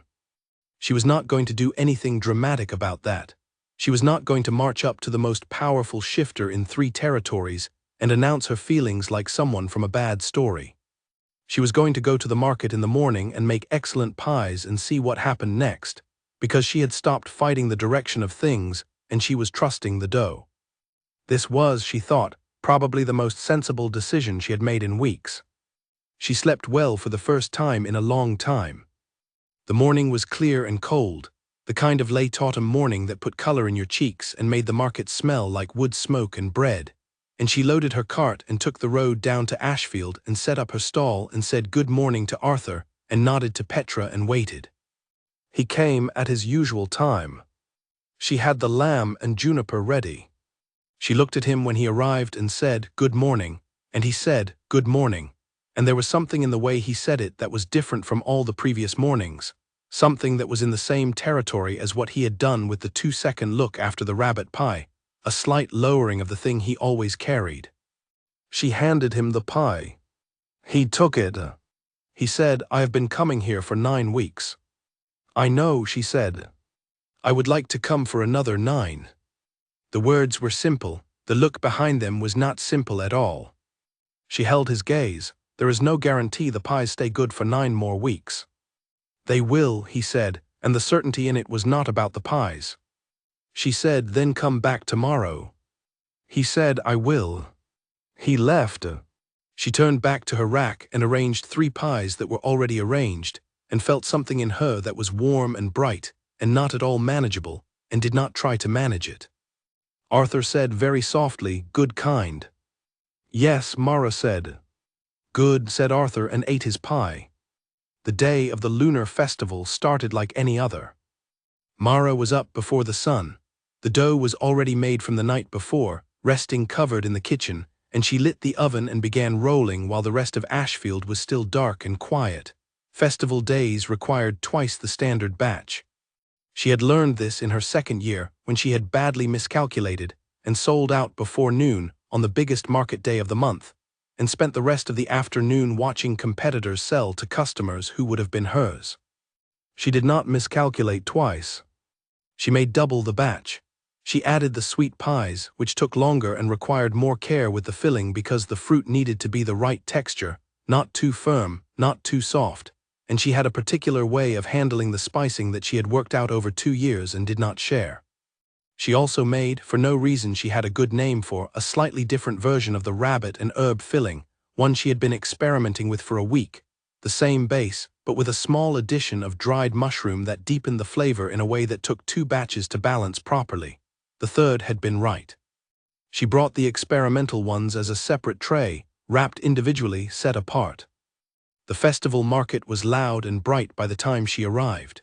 The vendors who came specifically for the festival had filled the outer ring of the square, and the regular traders like Mara had their usual spots in the inner ring, and the whole thing moved with the particular organized chaos of a crowd that was there to spend money and was in a good mood about it. Colored banners hung from the posts around the square for the lunar festival, which was a shifter tradition that Ashfield had adopted over the years because the city had a significant mixed population, and because the festival brought money into the market, and money was its own excellent argument. Mara set up fast. Her first customers arrived before she had fully finished arranging the rack, which was the festival market's way of telling you that you were behind. The morning moved at a sprint. She sold through her standard stock faster than expected. The sweet pies were gone by mid-morning. The lamb was gone an hour later. She was working down through the rabbit batch when she became aware, the way she always became aware, of a particular change in the texture of the crowd around her stall. She looked up. He was not there yet. But the space around her stall had changed. The 3 men who had been, for the past several weeks, a low-grade and persistent irritant, not dangerous, not threatening in any direct way, but the kind of presence that required constant management, men who lingered too long and made suggestions about where she might have dinner and did not accept that she was not interested with anything like grace, those 3 men were no longer there. She had not noticed them leave. She had been busy, but they were gone. She served her next 6 customers and filed this away as interesting and possibly unrelated. The crowd shifted again. He appeared on the east side of the square, not at her stall, talking to a Greymount guard she recognized as the tall woman with the close-cropped hair who had come with him before. They were in conversation about something, and he was not looking in her direction. She served 3 more customers and told herself she was not watching him and served a 4th. He came to her counter just before the midday bell. "You're almost out," he said. "Festival days go fast." She looked at the tray. 8 pies remaining, including the 4 experimental ones she had not offered to anyone. "I have something you haven't tried." She took one of the experimental rabbit pies and held it out. He looked at it, then at her. "No," he said. "Slight variation. The mushroom changes it. I think it works better, but I would rather hear from someone who has eaten enough of them to tell the difference." He took it. He did not leave. He stood at the counter and unwrapped it with the same careful attention he had given the first rabbit pie and ate it with his usual focused quiet, and this time she watched him without pretending she was not. "Yes," he said when he was done. "Better." "Much better." He set the cloth square on the counter. "The mushroom grounds it." "That's what I thought." She picked up the cloth square and folded it. She had learned not to return these immediately. She had 4 of them now in the small box on the kitchen shelf, and she was not going to examine what that collection meant. "The other 3 are yours if you want them." He looked at her. She had said it plainly, which was the only way she knew how to say things. He could take that however he chose. "I will take them," he said. She wrapped all 3. He paid for 4. She started to make change and he said no change, and that was all. And he took the package and she said enjoy the festival, and he said you as well, and left. She turned back to her stall. She had 4 pies left, all standard ones. She sold them in the next 20 minutes. She was packing up, the festival crowd thinning in the early afternoon the way it always did once the food vendors ran out, when Petra appeared. Petra was not wearing her usual expression. She was wearing the expression of someone who had something important to say, and had been trying to decide how to say it for a while. "What?" Mara said. "Do you know what a protection mark is?" Petra said. Mara tied off her cart canvas. "I know what it is." "Why?" "Because your stall has one." Petra said it quietly without her usual brightness, watching Mara's face. "A Greymount protection mark. I noticed it about 2 hours ago. It's on the post at the left side of your stall. It's very subtle. You would not see it unless you were looking for it." Mara stopped tying. "A protection mark in Greymount Pack law means the Alpha has declared the stall and its owner under his personal protection," Petra said, with the careful precision of someone making sure she was understood. "It tells every shifter in this market, and there are quite a few on festival days especially, that this stall belongs to someone spoken for by the Alpha King. No one approaches with bad intent. No one lingers who is not welcome. Anyone who does is answering to Greymount." The 3 men were gone. They had been gone since morning. Mara looked at the left post of her stall and saw it, something carved very small and very precisely into the wood at eye height for most people, but below eye height for someone whose attention was elsewhere. A Greymount symbol, old, formal. "When?" she said. "I don't know exactly. Before the market opened, I think. The post was clean last night when I left." Petra's voice was gentle, which was not her usual voice, and the gentleness of it told Mara that Petra understood this was not ordinary. "It's not nothing, Mara." "No," Mara said, "it is not nothing." She stood very still for a moment. A protection mark was not a love letter, she understood that. It was a territorial declaration, an expression of pack law, something that operated on the logic of Kale's world rather than hers. It had been done without asking her, without telling her. She did not know whether it had been done consciously, whether he had chosen to do it, or whether it was one of those things that happened when a shifter's instincts moved faster than their deliberate decisions. She thought about what he had done that morning, the 4 pies, the extra coin, no change, the way he had looked at her when she handed over the experimental one, not as a customer receiving a product but as something else, something she did not have a category for yet. She thought about 9 weeks of mornings and a cloth square in a box on her kitchen shelf. She thought about the 3 men who were no longer there. And she thought quietly in the private part of herself where she was honest. She was not entirely angry. She was something. She was several complicated things at once, arranged in an order she could not quite sort out yet. But angry was not the only thing, and it was not the largest thing, and she needed to think about all of it before she did anything. "Are you all right?" Petra said. "I am fine," Mara said, which was mostly true. "Do you know what you're going to do?" "Not yet." Petra nodded.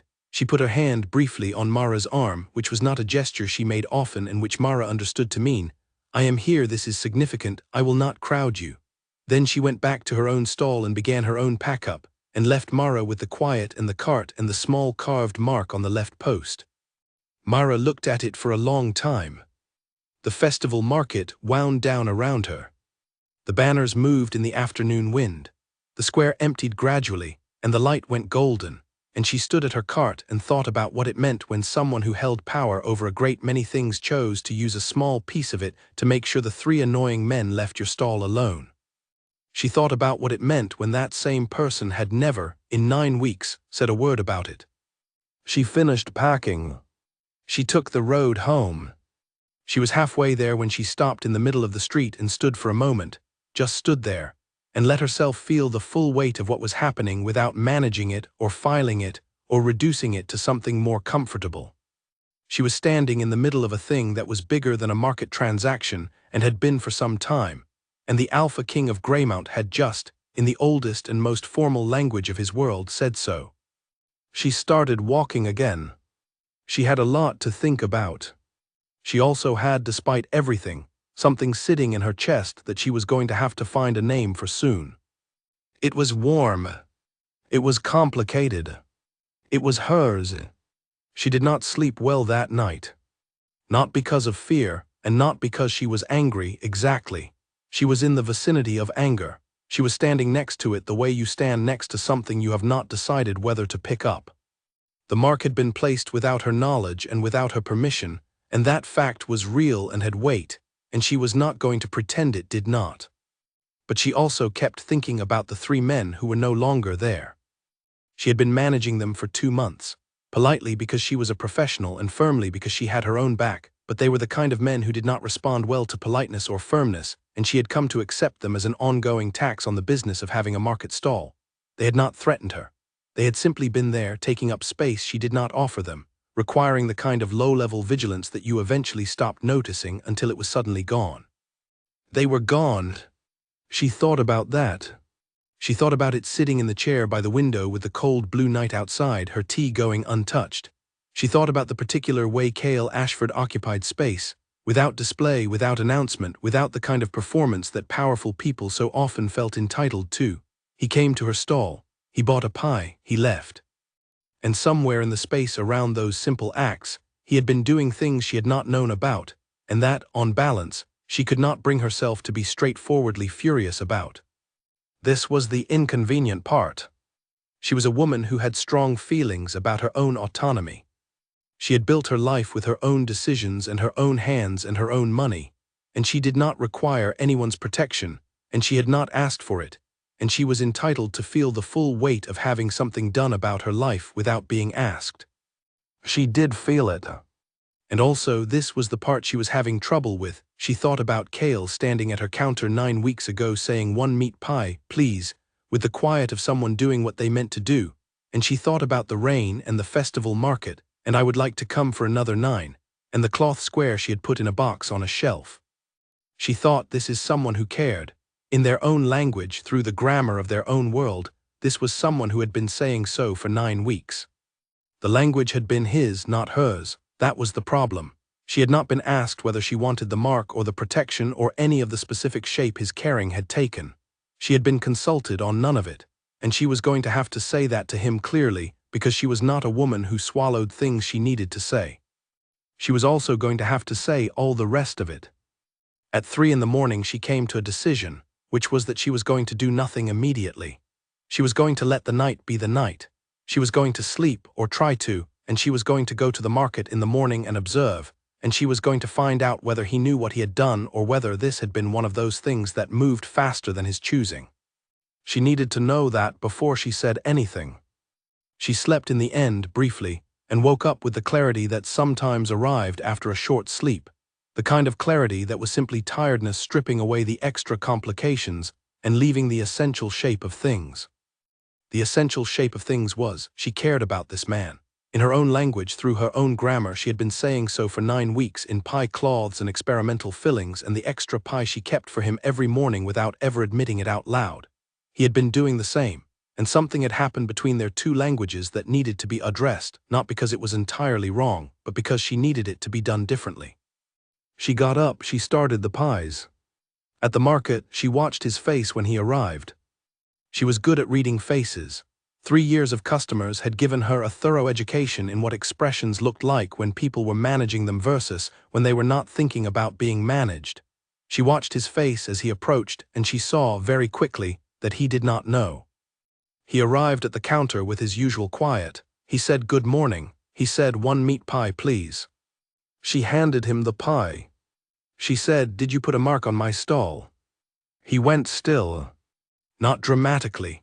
Just the quality of his stillness changed, became more deliberate, The way someone becomes very still when they have been caught doing something they had not intended to be caught doing, but who is not going to lie about it. Yes, he said after a moment. She waited. The men who had been, he stopped, he tried again. There were 3 men who were making difficulties at your stall. I did not plan the mark. It was an instinct and it moved faster than my decision. He looked at her steadily. I am not going to tell you it was nothing because it was not nothing, but I also did not ask you first and I should have. Mara looked at him. She had expected several possible versions of this conversation. She had not expected him to simply say that, without defense and without minimizing it and without turning it back around. She had not expected the word should have, which was the specific word that mattered here, the admission of the thing done wrong without erasing the thing done at all. She said, you should have. Yes, he said. I do not need protection I have not asked for. I understand that. I have been managing that situation. I was handling it. I know, he held her gaze. You are very good at handling things. That does not make what I did right.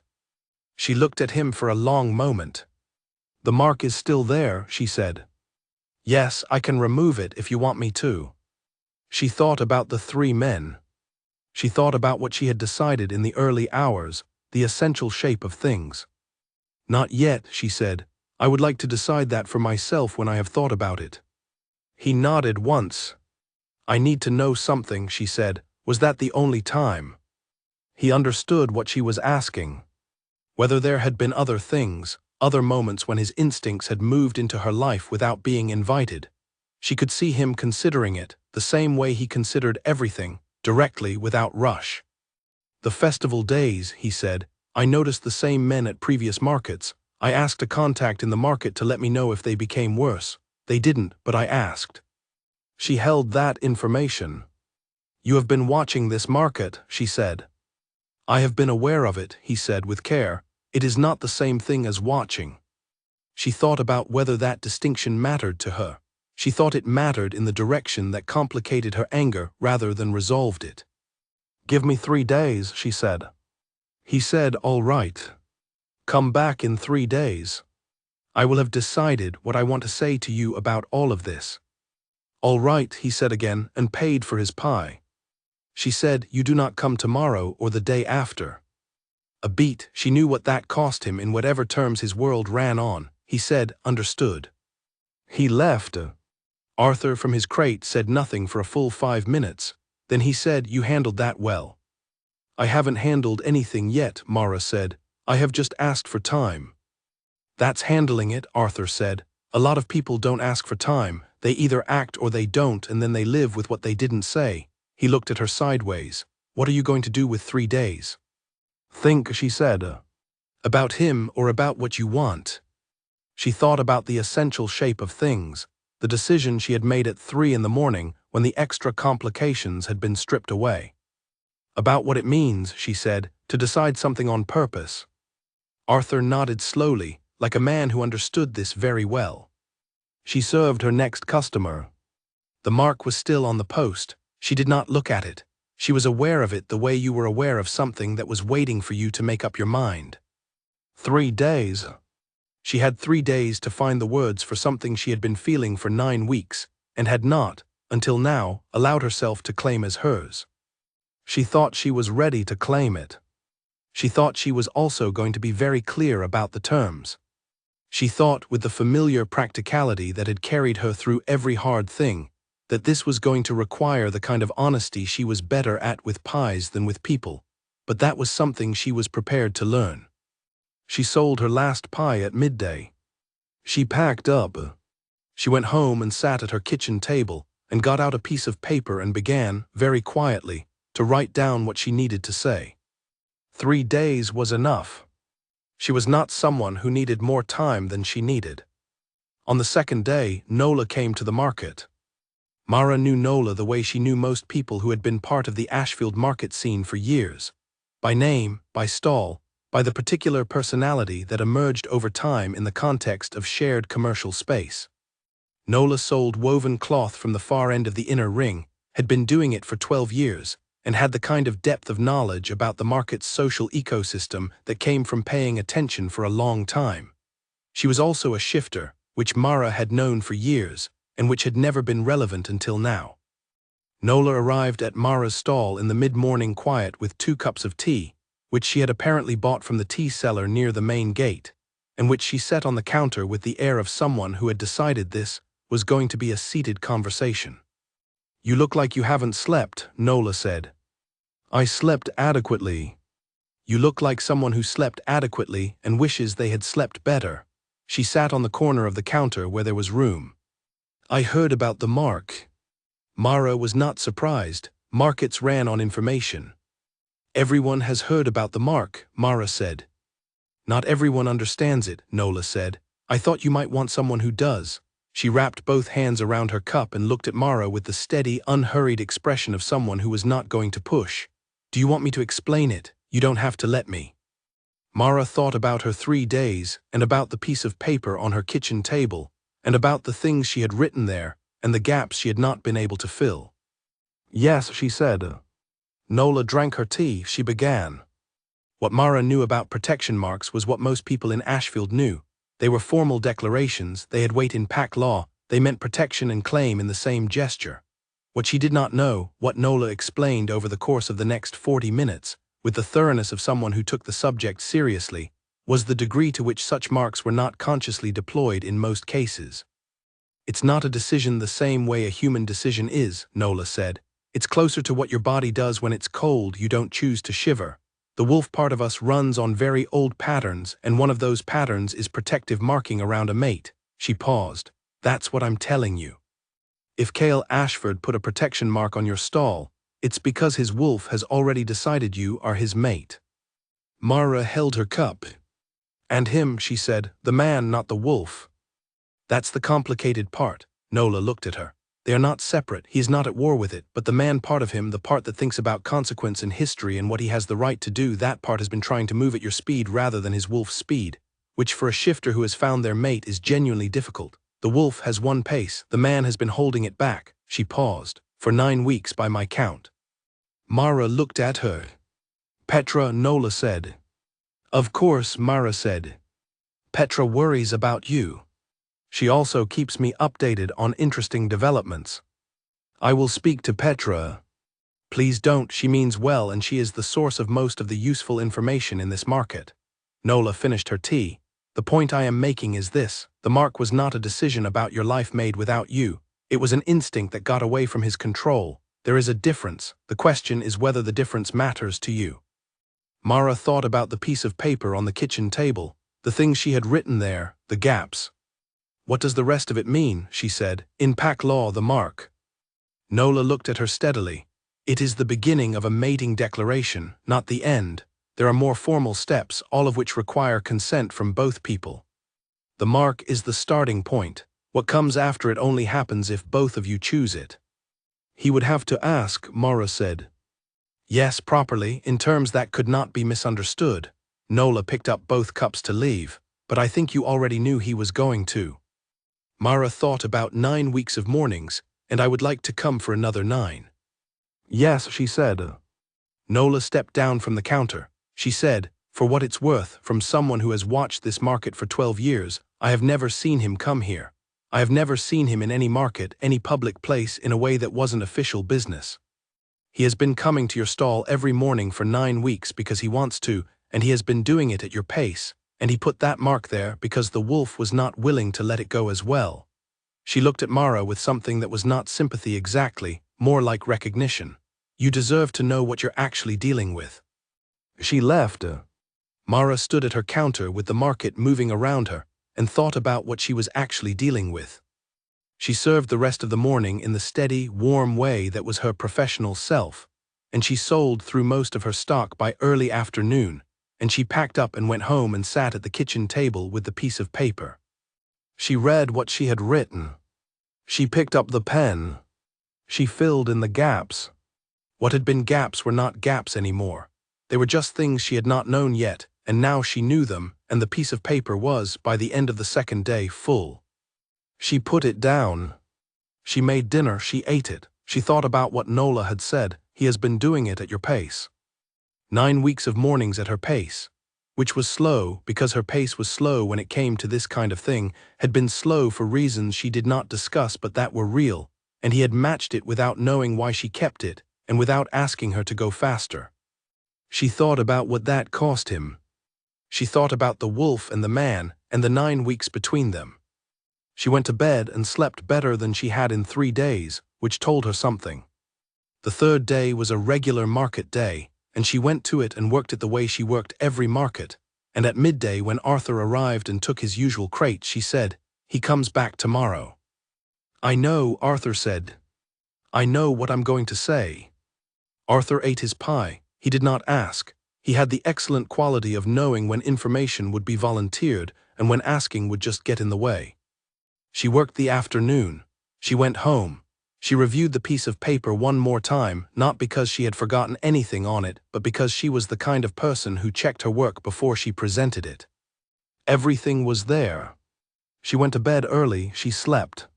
She rose before the sun and made the pies in the dark kitchen, in the quiet that was her favorite kind of quiet, the productive kind that was not empty but full of what the hands were doing while the mind settled. The pies came out well. The morning was cold and clear.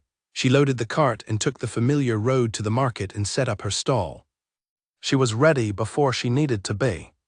She stood behind her counter and looked at the left post and the small mark on it, and she thought about what Nola had said, and what she had decided, and what she was going to do with the decision. She thought it was the right decision. She thought it was probably also terrifying, which did not mean it was wrong.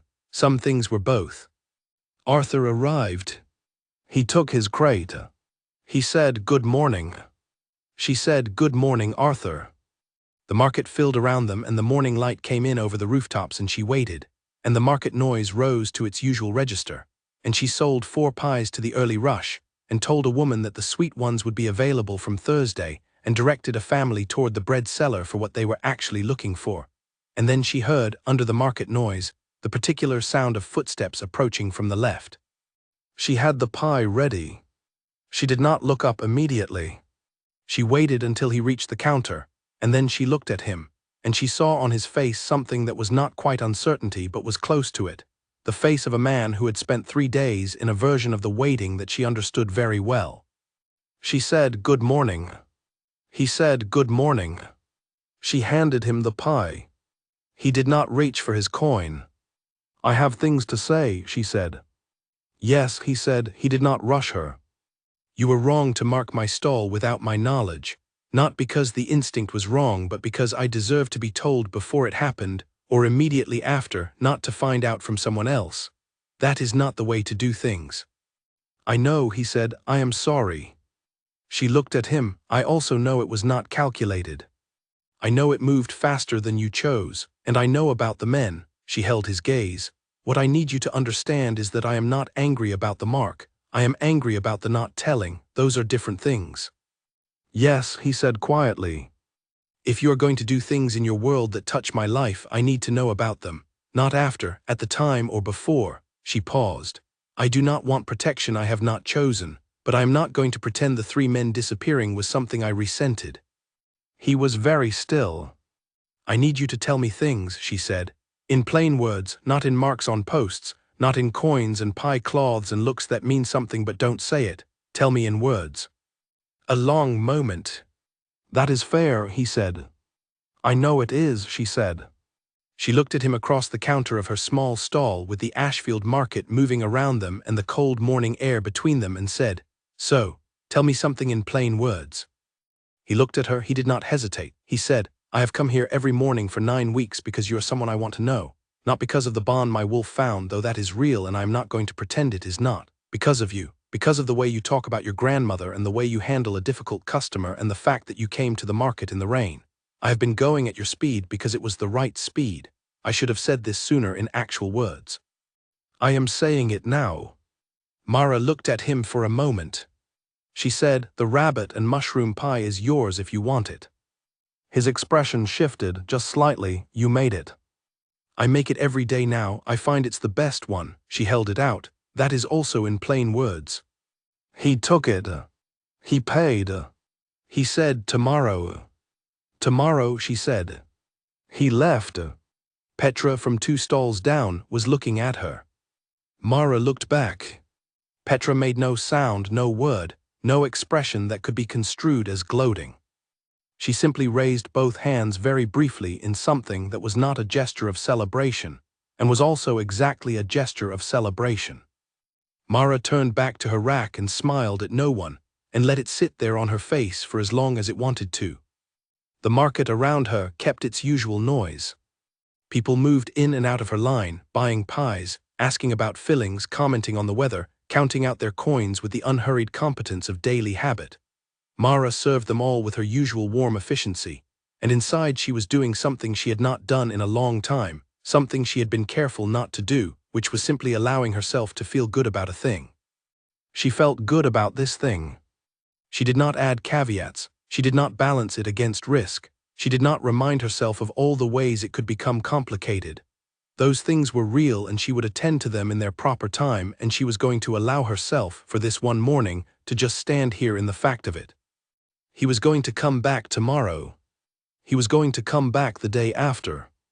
He had been coming back every morning for 9 weeks, and he had said in plain words that this was because of her, not because of a bond or a law or any of the ancient architecture of his world, but because of her specifically, and she had handed him a rabbit and mushroom pie, and that was the most Mara-shaped way she had ever communicated anything in her life, and she was not sorry about it.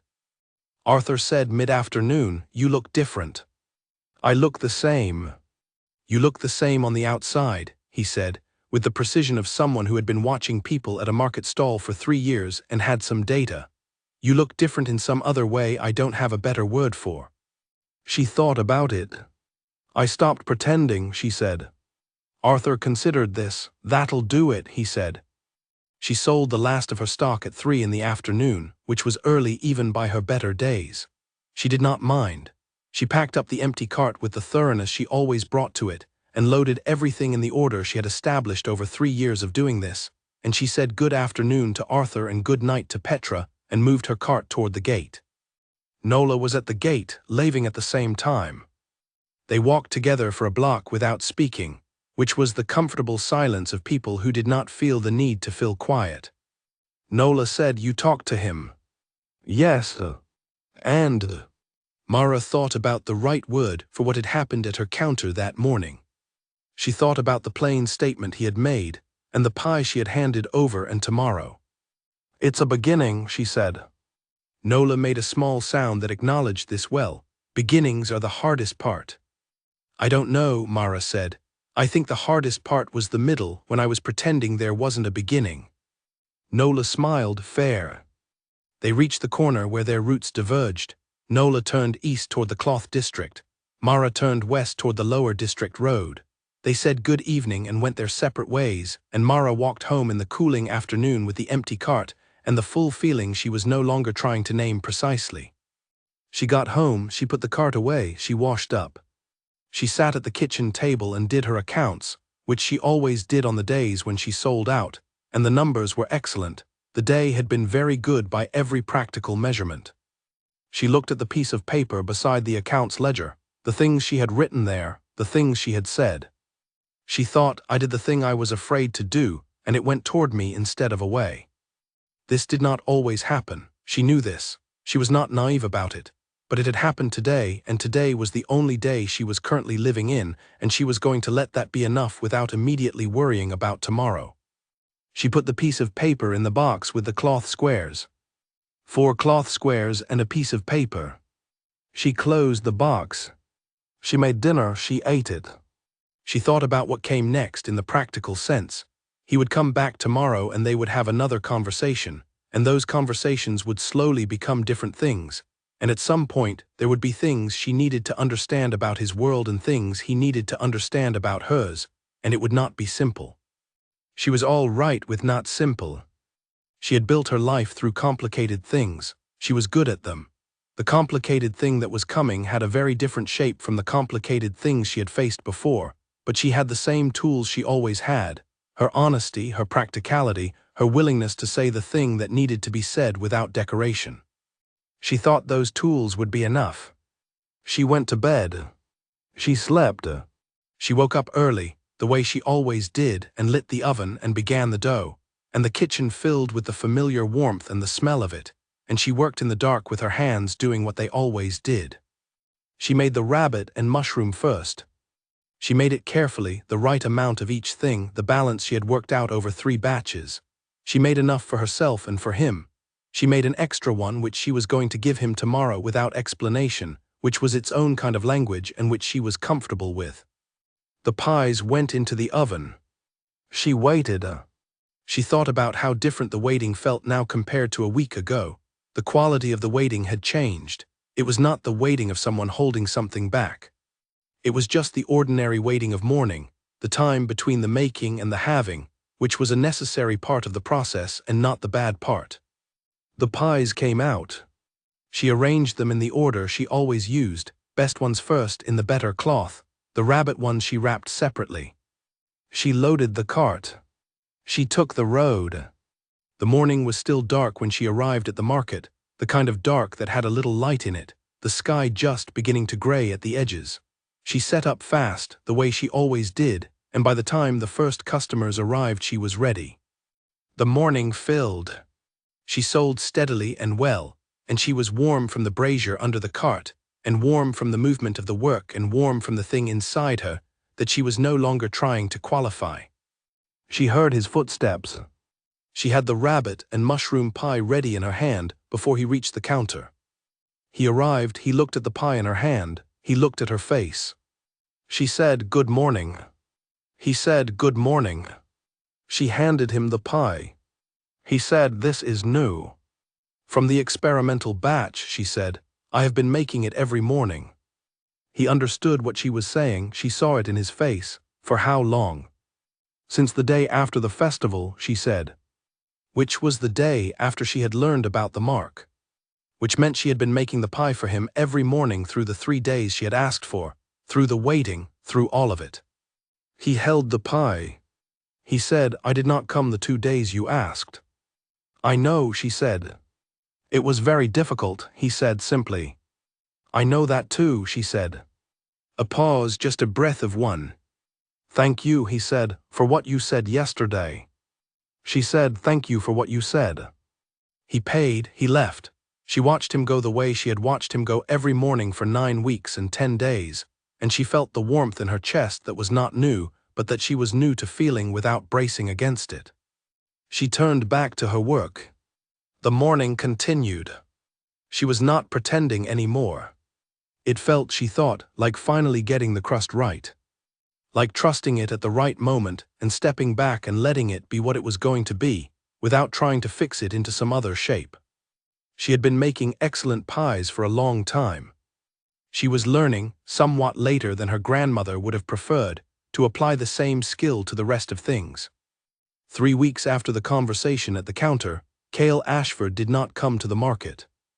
Mara knew, the moment his usual time passed and the space where he always stood remained empty, that this was not a choice. He had not missed a single morning in 12 weeks. Even on the rain days and the festival days and the 2 days she had asked him not to come, he had been present everywhere around the edges of those days in the way she could feel without seeing. He would not simply not come. She kept her expression steady and served her next customer and the one after that, and she waited. The message came at midday. A young woman she did not recognize, wearing Greymount Grey at the collar, arrived at her stall with the careful carriage of someone carrying official communication. She was not nervous, which meant she was practiced at this. She said, "Are you Mara Wren?" "Yes," Mara said. The young woman held out a folded note, sealed but simply. No elaborate wax, no official stamp, just the fold and the seal of a man who had written something quickly. Mara took it. The young woman said, "He asks that you read it when you have a moment, not urgently," and left. Mara put the note on the shelf under the counter. She served 3 more customers. She waited for a lull. In the lull, she opened it. The note said in plain, clear handwriting that matched how she had come to think of him, "Something at Greymount needed attending to today and did not wait for the morning to be over. I will come tomorrow. I am sorry for the absence. I know what the time costs." She read it twice. I know what the time costs. This was someone who had spent 12 weeks learning what the time cost her, which was nothing she had said explicitly and everything she had communicated through 12 weeks of mornings. He had paid attention enough to know. And he had sent word so she would not spend the day not knowing. She folded the note. She put it in her apron pocket. She finished the day with the particular efficiency of someone who had something to think about and was saving the thinking for after. At home, she put the note in the box with the cloth squares and the piece of paper. The box was getting full. She thought about that. He came the next morning with the careful expression of someone who was uncertain of their reception. She understood the uncertainty. She had spent a day without him after 12 weeks of the routine, and the day had told her something she already knew and had been living with for a while. She was more attached to this than she had acknowledged out loud to anyone, including herself. She handed him the rabbit and mushroom pie before he spoke. He stopped. He said, "You're not angry." "I received your note," she said. "Was I supposed to be angry?" "I don't know," he said honestly. "I was not sure how the absence would land." "It told me something useful," she said, "which is that I missed you and that knowing why you were not there made a significant difference."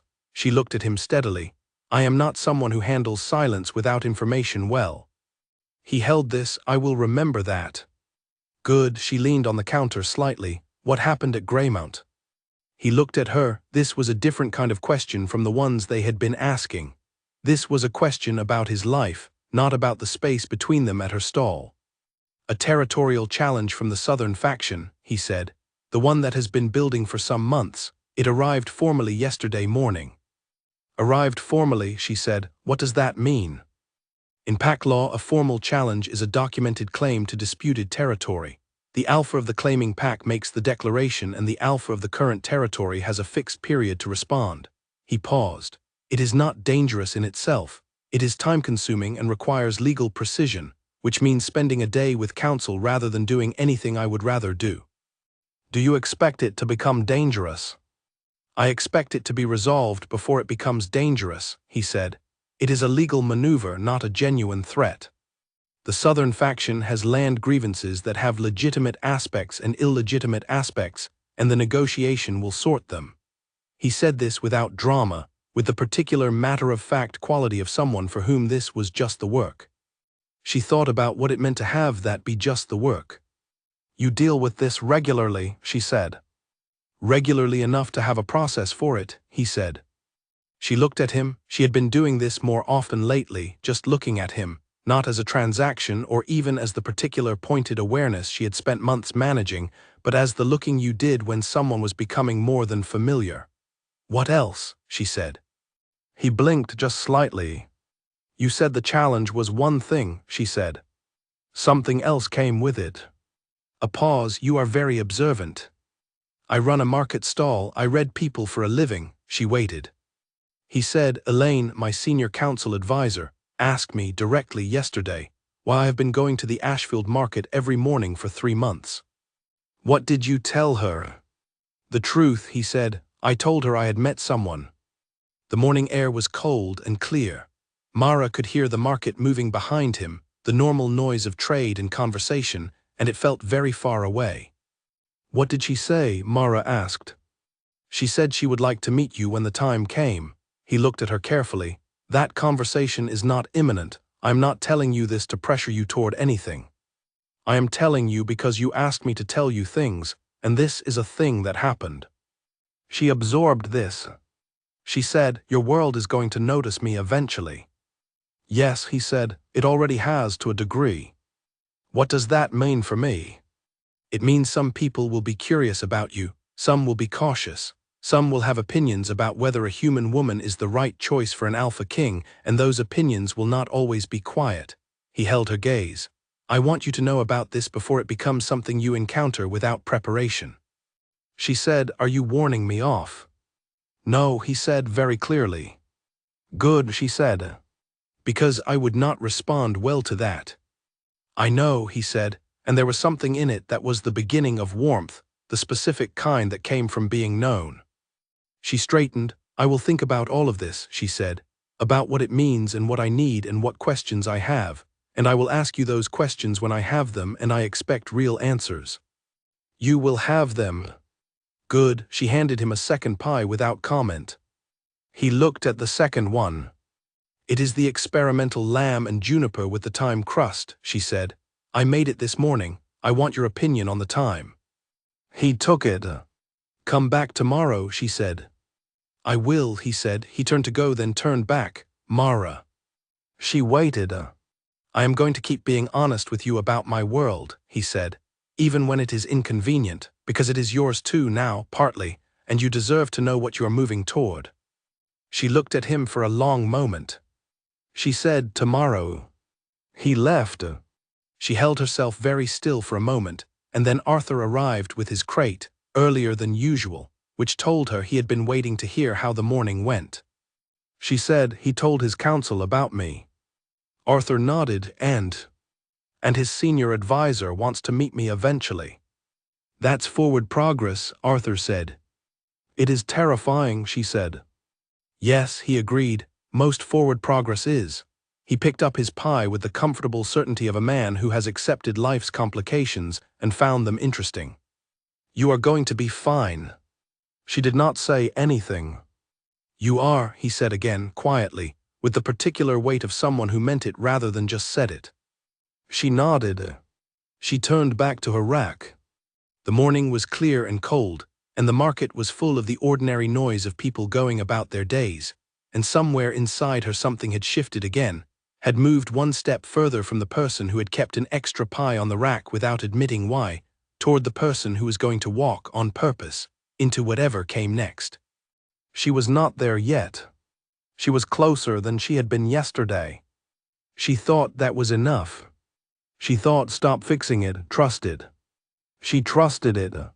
She served the rest of the morning well and went home in the early afternoon and sat at the kitchen table and made a list of questions she was going to ask him. Not today, not tomorrow, when she was ready. The list was long. She was all right with that. Long lists meant she was paying attention. She had always been good at paying attention. She put the list away and made dinner and went to bed at her usual hour and lay in the dark and thought about what it meant to move toward something on purpose, with your eyes open and your hands ready. She thought it meant something different from what she had thought it meant at 23. She thought it meant she was exactly the right person to be doing it. She went to sleep. Tomorrow came as it always did. She was ready for it more or less, which was as much as anyone could honestly say. The questions came in pieces, the way most important things did when she was living with them honestly. She asked the first one 3 mornings later, on a morning when the market was quiet enough that she did not need to keep half her attention on the incoming crowd. What does the bond mean, she said, handing him his pie in practical terms, not legally. What does it feel like from your side? He held the wrapped pie and looked at it for a moment, and she could see him choosing the right words. Like a direction, he said. I am always aware of where you are roughly, not precisely. It is not like a map, more like knowing which way north is. You are north always, and when I am moving away from you there is a resistance that is not unpleasant but is consistent. He paused. And when I am here everything is simpler. Mara thought about this. And for me, she said, what would the bond mean for me if it went forward? That depends on what you choose, he said. The bond is not automatic from your side. Human mates are not automatically bonded. The full bond, the one that carries both ways, requires a deliberate act, a declaration made by choice. He met her eyes. Nothing will happen to you without your choice. I want to be clear about that. You are clear about that, she said. I intend to remain clear about it, he said. She nodded. Next question. He waited. Greymount Hall, she said. Tell me what it is like, not its history, what it is like to live there. He thought about it in the serious way he thought about everything. Cold in winter, which is most of the year, but the kitchens are excellent and the stone holds heat well. 43 people live there on a regular basis, more during certain seasons when pack members come from the outer territories. It is never quiet exactly, but there are quiet rooms. He paused again. I have my own habits. I work early before the hall is fully awake. I prefer my meals simple. I like the library, which is mostly history and law, but also has a small section of other things that the previous Alpha acquired over decades, and which is very strange in places. What is in the strange section? She said. He looked at her. Natural history mostly. illustrated texts about animals and plants from the southern territories. My father found them compelling for reasons he never fully explained. She thought about a man she had never met who collected illustrated texts about animals. She thought about the son of that man standing at her counter talking about it with the slight softening that came into his face when he mentioned his father, which had happened twice now, both times briefly. "I have more questions," she said. "I know," he said, "ask them." They did this over the course of the next several mornings in pieces. She asked and he answered and then he asked, which she had not expected but which she should have, because he had been learning her for 3 months, and of course he had questions too. He asked about her grandmother, more than she had told him already. He asked about the 2 years she had spent in the northern city before she came to Ashfield, which she had mentioned in passing and which turned out to require more explanation than she had offered. He asked about the market, about what she found good about it and what she found hard. She answered all of it. She found that talking to him was easy in a way that had nothing to do with the transaction that had started it. She had been a little worried about this, in the part of her brain that worried about things reasonably, that without the structure of the pie purchases scaffolding, conversation might fall into the awkward spaces that conversation fell into when two people did not yet know each other well enough to sustain it. But they did know each other, in the particular way that came from paying close attention to someone over months, and the talking moved the way things moved when the foundation was already solid. Arthur observed all of this with the mild satisfaction of a man who had been correct about a thing. Petra observed it with considerably more enthusiasm and considerably less concealment, though she had the grace not to comment on it directly in Mara's presence after the first 2 occasions when Mara had given her a look that communicated her feelings on the subject. Nola, when she passed Mara's stall on a Wednesday morning, said simply, "You look well," and moved on. The Southern faction's formal challenge was resolved in the 2nd week, which Cale told her about in the morning, briefly, not dwelling on it. The resolution had not required anything dramatic. It had required the kind of legal precision and willingness to stay at the table that his world apparently valued, and it was over. She asked whether it would recur. He said perhaps in a different form in a different season.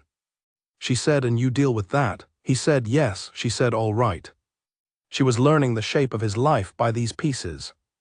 She was also, as the weeks went on, becoming aware that his life had a shape she did not fully see yet and might not fully understand for a long time.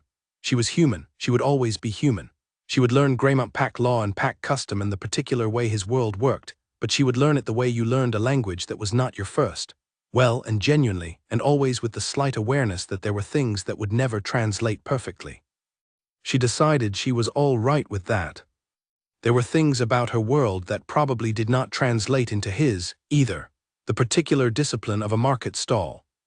The accounting of a small business. The way a good crust felt when you knew you had gotten it right. He would learn those too in his way because he was someone who paid attention. She was thinking about this on a Thursday morning, leaning on her counter in a quiet moment, when Elaine arrived. She had not expected Elaine. She had been told about Elaine, described well enough that the recognition was immediate. Tall, silver-haired, with the posture and pace of someone who had been in authority for a long time and had stopped performing it. She arrived at Mara's stall without announcement, without Cale, and she looked at the pies on the rack with an expression that was evaluating without being unfriendly. "Mara Wren," she said. "Yes," Mara said. "Elaine Hurst," said the woman. "I am told you expected to meet me eventually." "I did," Mara said. "Would you like a pie?" Elaine looked at her. Something crossed her face that was not quite a smile and was close to one. She said, "What do you recommend?" "The rabbit and mushroom," Mara said, "if you eat game. The lamb and juniper if you prefer something lighter." "The rabbit," Elaine said. Mara handed her one. Elaine ate a bite. She ate it with the focused attention that Mara had come to associate with Greymount people, the quality of attention that was probably general to them rather than specific to Cale, though she had only just thought about this now. "Good," Elaine said. "Very good. Thank you." Elaine ate another bite and looked at Mara with the direct, assessing, not unkind expression of a woman who had been assessing things for a long time. "He is different," she said, "since he has been coming here." "Different how?" "Easier," Elaine said, "not less capable, not softer in any way that would be a problem, just there is less of a cost to the work. He carries it the same but it weighs less." She finished the pie. She folded the cloth with the same instinct as Cale, neatly setting it on the counter. I wanted to know what you were like. I know now. You are like someone who makes a very good pie and understands how to look at people directly. Yes, Mara said, that is exactly what I am. Elaine nodded. It is a very good thing to be, she said. I will tell him I came. He will be irritated. Was he supposed to introduce us first? He was supposed to arrange a proper meeting at a proper time in a proper setting, Elaine said, with the serenity of someone who had decided that the proper setting was overrated. He is careful about not rushing things for you. He would have made it very formal. I preferred to know for myself before the formality. Mara thought about this. Was the verdict before or after the pie, she said. Elaine's almost smile became a real one briefly. Before, she said, but the pie was useful confirmation. She paid, she left. She moved through the market crowd with the same economy as Cale, the particular way Greymount people seemed to take up exactly the space they needed and no more. Mara stood at her counter and thought about easier, not less capable, not softer, just easier, less of a cost. She thought about what she had said to Arthur about not pretending anymore, about the quality of the waiting changing after the conversation at the counter. She thought about the warmth she had stopped managing and the questions she had asked, and the morning she had been ready for it instead of bracing against it. She thought, this person has been carrying something all his life, and coming here has made it lighter. That was something she understood from the inside. She had been lighter too. She told Arthur about Elaine's visit when he arrived, briefly, the essential version. Arthur said, and I think I am going to visit Greymount Hall, Mara said. When the time is right to see it properly. Arthur ate his pie. He said, you have made a decision. I have made a lot of decisions, Mara said. I have been making them for 3 months. This is just the one that has a specific address. Arthur made the sound he made when he was satisfied with an outcome. He finished his pie. He stayed on his crate through the rest of the morning, as he usually did, the comfortable and reliable fixture he had been since her first week. She sold the last of her stock at 2 in the afternoon. She packed up. She went home. She sat at the kitchen table and did not open the box this time, but she thought about what was in it, the cloth squares and the piece of paper and the note he had sent on the day he missed. The box was a record, she thought. Not a keepsake in the sentimental sense, a record, evidence that something had been happening carefully and slowly and honestly over months. She thought, I have been building this the way I build the pies, from the beginning, in the dark, before the rest of the world was awake. She was ready for the rest of the world to be awake. She went to bed. She woke up early. She made the pies the morning after Elaine's visit, with the particular care she brought to things that mattered. She was going to ask him tomorrow about the library. She wanted to know about the illustrated texts. She had questions about his father and the natural history section and why it was strange, and she was going to ask them, because she had questions about him and she had stopped pretending she did not, and tomorrow morning was exactly the right time. She would have the rabbit and mushroom ready. She would have the best of the lamb as well. She would be at her stall when his footsteps arrived from the left.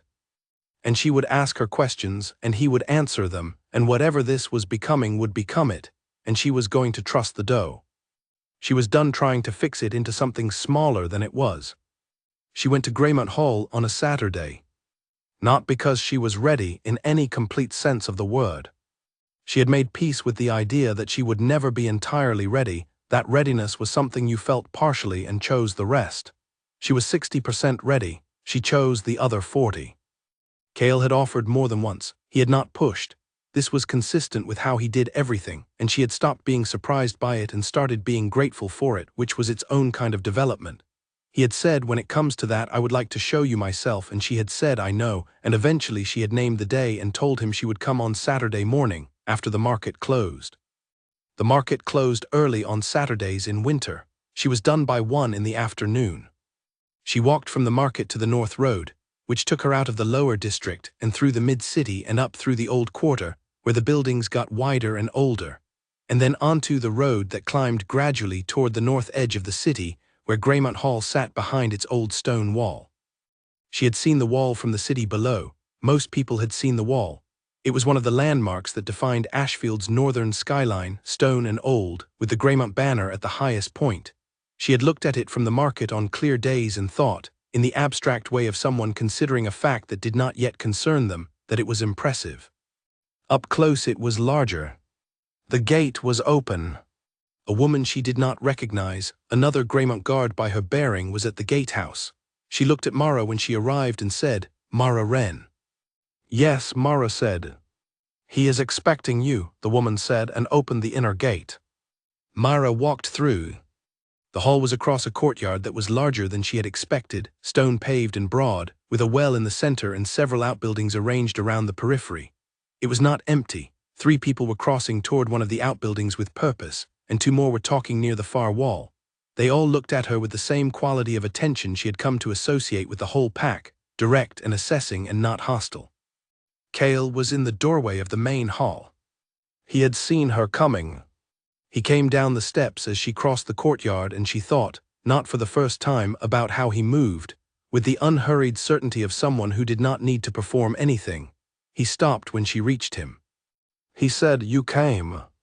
"I said I would," she said. "I know," a pause. "I am glad to see it in person." She looked at the hall behind him. Stone archway, dark oak door propped open to the afternoon, the smell of wood smoke and cooked food reaching out from inside.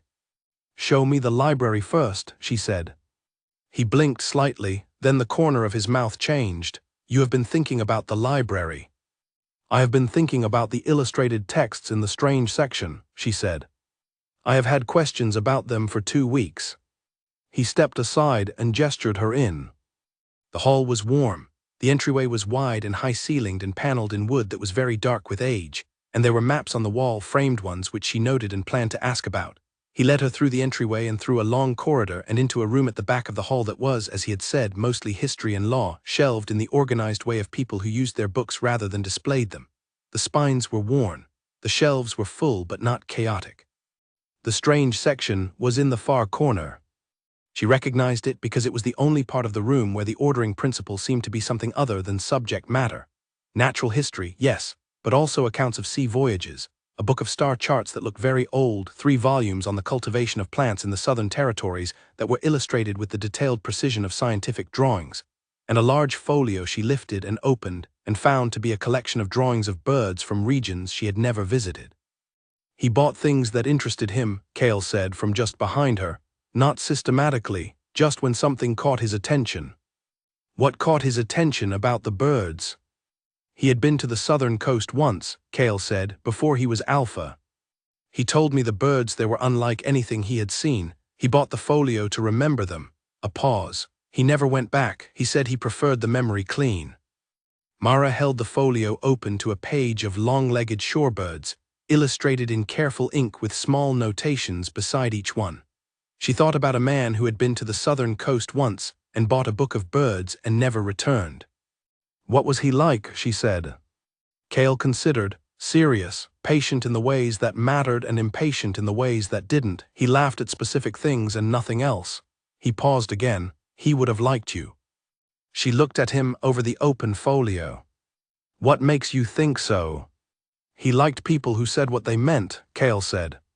"He found it rare enough to value it." She looked down at the birds. She closed the folio carefully. "I like this room," she said. "Good," he said. "Come and see the rest." He showed her the hall the way he showed her things at the counter, plainly, without performance, saying what was true. The main hall where the pack ate together, which was large and loud even on a Saturday afternoon, with perhaps 2/3 of its usual occupants. He introduced her to 3 people whose names she committed to memory. Fordham, who was compact and watchful and shook her hand with the grip of someone used to manual work. Dara, who was young and direct and told her that she had heard about the rabbit pies and expected to try them. And Rowan, who was older and white-haired and said nothing at all but looked at her with the careful attention of someone running a long calculation. She looked back. Rowan's expression shifted, very slightly, in the direction of approval. She thought that was a test, and I passed it by not looking away. Cale showed her the kitchens, which were as excellent as advertised. Large, warm, run by a woman named Clara who was imperious and competent and shook Mara's hand with the specific respect of one cooking professional for another. He says your pies are exceptional, Clara said. He is a good judge, Mara said. Clara made a sound that acknowledged this, which from Clara Mara gathered was high praise. He showed her the cold rooms and the secondary hall and the training ground outside at the back, empty in winter. He showed her the walk on the top of the wall where you could see south over Ashfield toward the river. She stood there in the winter light and looked at the city below. She could see the market from here. Not her specific stall too far, but the cluster of it, the shape of the square and the rooftops around it. You can see it from here, she said. Yes, he said. He was beside her, not touching, in the way he was always careful to leave her space without being far. Did you look at it, she said, when you came back from the market? A pause, yes. She looked at the city. She thought about what that meant, a man standing on this wall looking south toward a market stall. She thought about the 9 weeks of the transaction and the wolf and the pace he had kept, and the letters he had sent and the mark and all the rest of it, and she thought about what it meant to love something from a distance while being very careful not to take more than what was offered. I have something to say, she said. He waited. She turned from the view and looked at him directly. I came here today because I wanted to see your world, she said. Not because I had decided anything. I needed to see it first, the people, the space, what it asked of a person to live in it. She looked at him steadily. I have seen it now. He said nothing. His expression was very controlled and very careful in the way that was his version of held breath. It is not small, she said. It is bigger than mine, with more people in it and more history and more expectation. I would be walking into it without a map. Yes, he said. I would also be walking into it with you showing me the library first, she said, and telling me about the birds. Something moved across his face. Yes, he said again, softer. I want to know more, she said, not all at once but more, and I want you to know more about mine. She looked at him. I am not making a decision today, I am telling you that I want to keep going. He said, that is enough. She said, I know it is. They stood on the wall in the winter light and looked at each other, and it was not a dramatic moment in the way that some moments were dramatic. It was simply a moment of two people standing in the fact of what was between them without performing anything about it. She thought it was the best kind of moment. He said, are you staying for the evening meal? She thought about Clara's kitchen and the noisy main hall and Dara, who wanted to hear about the rabbit pies. Yes, she said. They went back inside. She sat at the long table with 40-odd people she did not yet know and ate food that was excellent and answered questions that were mostly curious rather than suspicious and told Dara about the mushroom and why it changed the filling and felt, for the first time, the particular texture of his world from the inside rather than looking at it from below.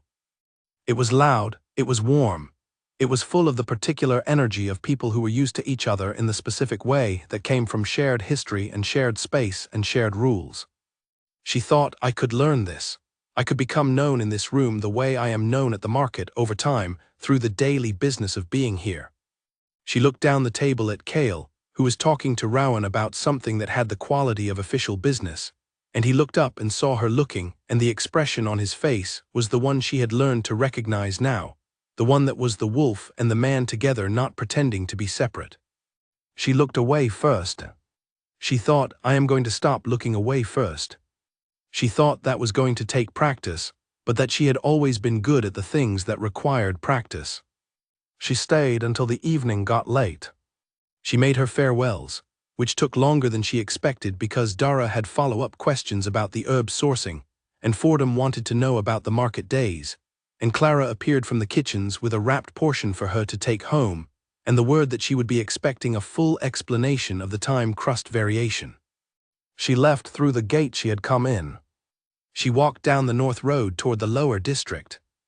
The city was dark around her, lit by the warm points of lanterns at the intervals that the city hung them in winter, and she walked in the familiar direction of home with the cold air and the quiet and the full feeling of a day that had been a lot. Good lot, important lot, the kind of lot you needed to sit with. She got home. She took off her coat. She sat at the kitchen table. She opened the box and looked at the cloth squares and the piece of paper and the note. She thought about what was in the box and what was outside of it now, the things that had moved from internal and private into the world, into a courtyard and a long table, and a library with birds from the southern coast. She closed the box. She went to bed. She thought as she lay in the dark, going towards something. She had known this for a long time. She was done treating it as if it were a surprise. The morning after, the market was ordinary in all its ways except one. He came to her stall and she looked at him, and she did not look away first. He noticed her. She could tell because of the quality of the stillness that came over him, the particular kind that was different from his usual controlled quiet, something beneath that. She had learned the difference. She handed him his pie. He said, "How are you this morning?" Which was also new, not the transaction, the actual question. "I am well," she said. "The morning came out good. The juniper in the lamb was better than last week. The new shipment is stronger." "Good," he said, and then after a moment, "Last night." "Yes," she said. "You stayed longer than I expected." "Clara had opinions about the time crust," she said. "I was not going to leave before I had answered them." "Clara has opinions about everything," he said, and the tone was warm, the specific warmth of someone talking about a person they had known for a long time and trusted. "She is right too," Mara said. "She runs an excellent kitchen." He looked at her. Did the evening, was it too much? She thought about 40 people, and the noise and Dara's follow-up questions and Rowan's long assessment.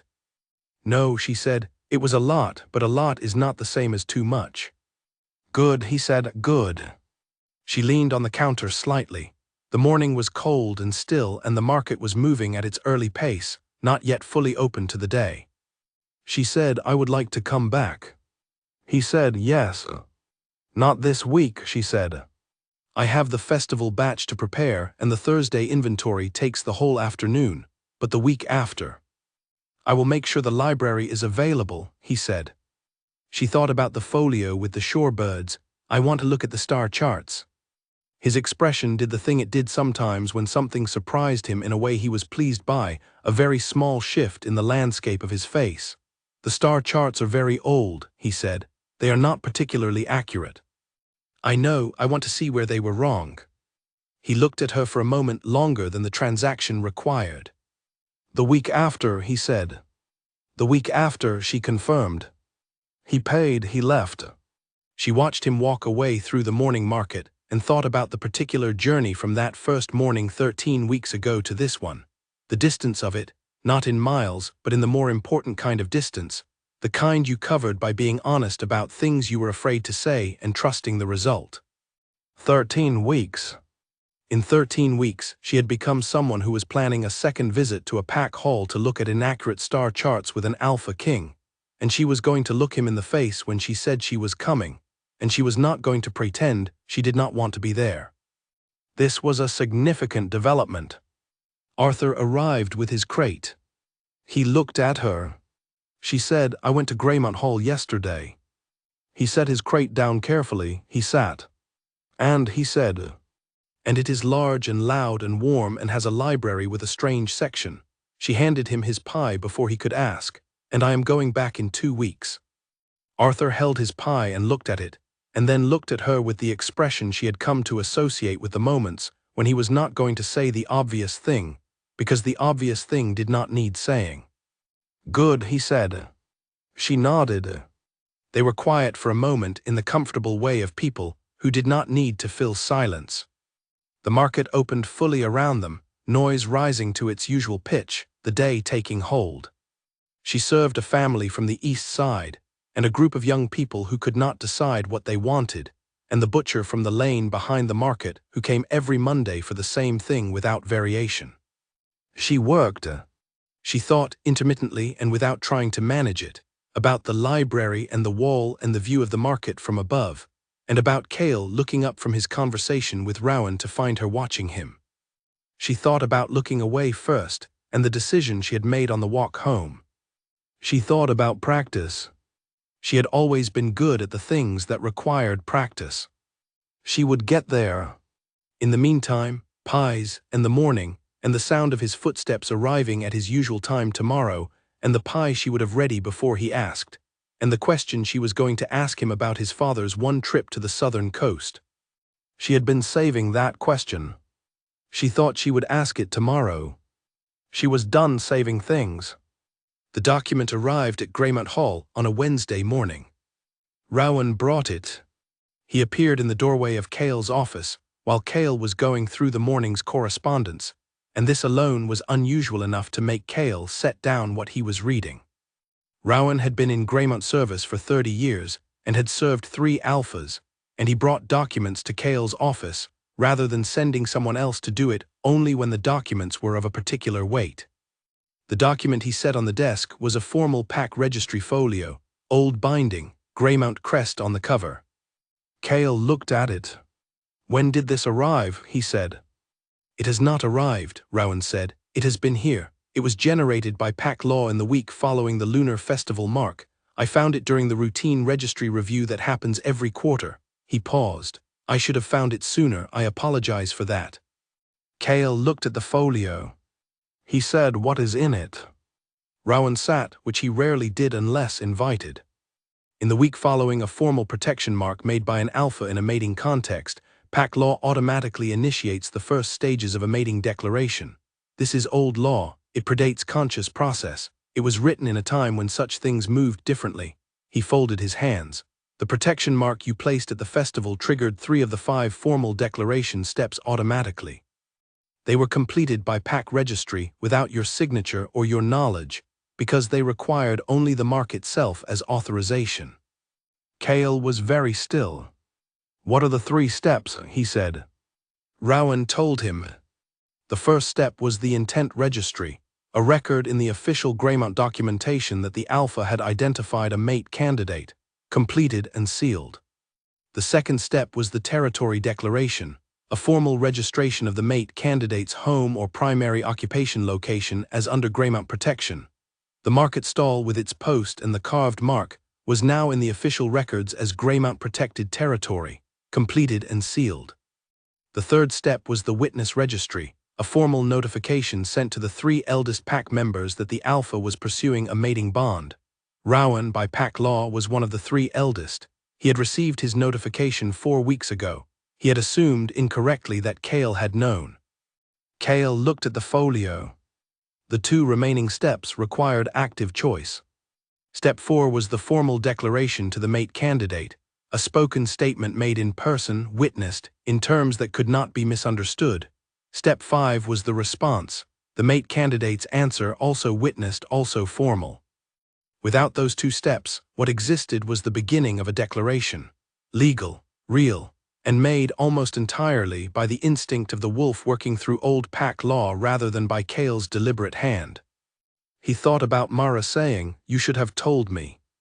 He thought about the 3 days she had asked for. He thought about the morning he had told her about the formal challenge from the Southern faction, and she had asked directly, was that the only time, meaning, had there been other moments when his world moved into her life without invitation? He had said the festival days, a contact in the market. He had not known about this. Rowan said, "I want to be clear about the nature of what happened. None of this affects her in any way that she would feel or be aware of. There are no obligations on her side created by these steps. Only you are obligated, and only in the sense that the declaration is begun. You can stop the proceedings. It requires a formal retraction document which I can prepare today if you wish." Cale looked at the folio. He thought about the past 14 weeks. He thought about every morning at her stall and the note he had sent on the day he missed, and the library and the wall and the view of the market from above, her looking south at the square, finding the spot that might have been hers. He thought about "I want to keep going." He thought about the wolf, which had been consistent in its single, clear direction for 14 weeks, without any ambiguity whatsoever. He thought about what was right, not what the wolf wanted, not what Pack Law had done without his choosing, what was right. What was right was, Mara needed to know about this before the day ended. Today, this morning if possible. Not because the law required it, not because the declaration steps created any urgency for her, but because she had been very clear about what she needed from him, and plain words was the specific thing, and he had 3 steps of a formal mating declaration on record that she did not know existed. "Do not prepare the retraction," he said. Rowan nodded. "But I need to go to the market," Cale said. "Now." Rowan said she will still be there for another 2 hours. I know, Cale stood. I will tell you this evening what she decides. Rowan said carefully, is there a possibility she will decide against? Cale thought about this with honesty. He thought about Mara's face when he had told her about the protection mark, the particular shape of her anger, and the particular shape of what lay underneath it. He thought about 3 days, and you should have told me, and I do not want protection I have not asked for. He thought about the rabbit and mushroom pie she had made every morning through the 3 days she had asked him not to come.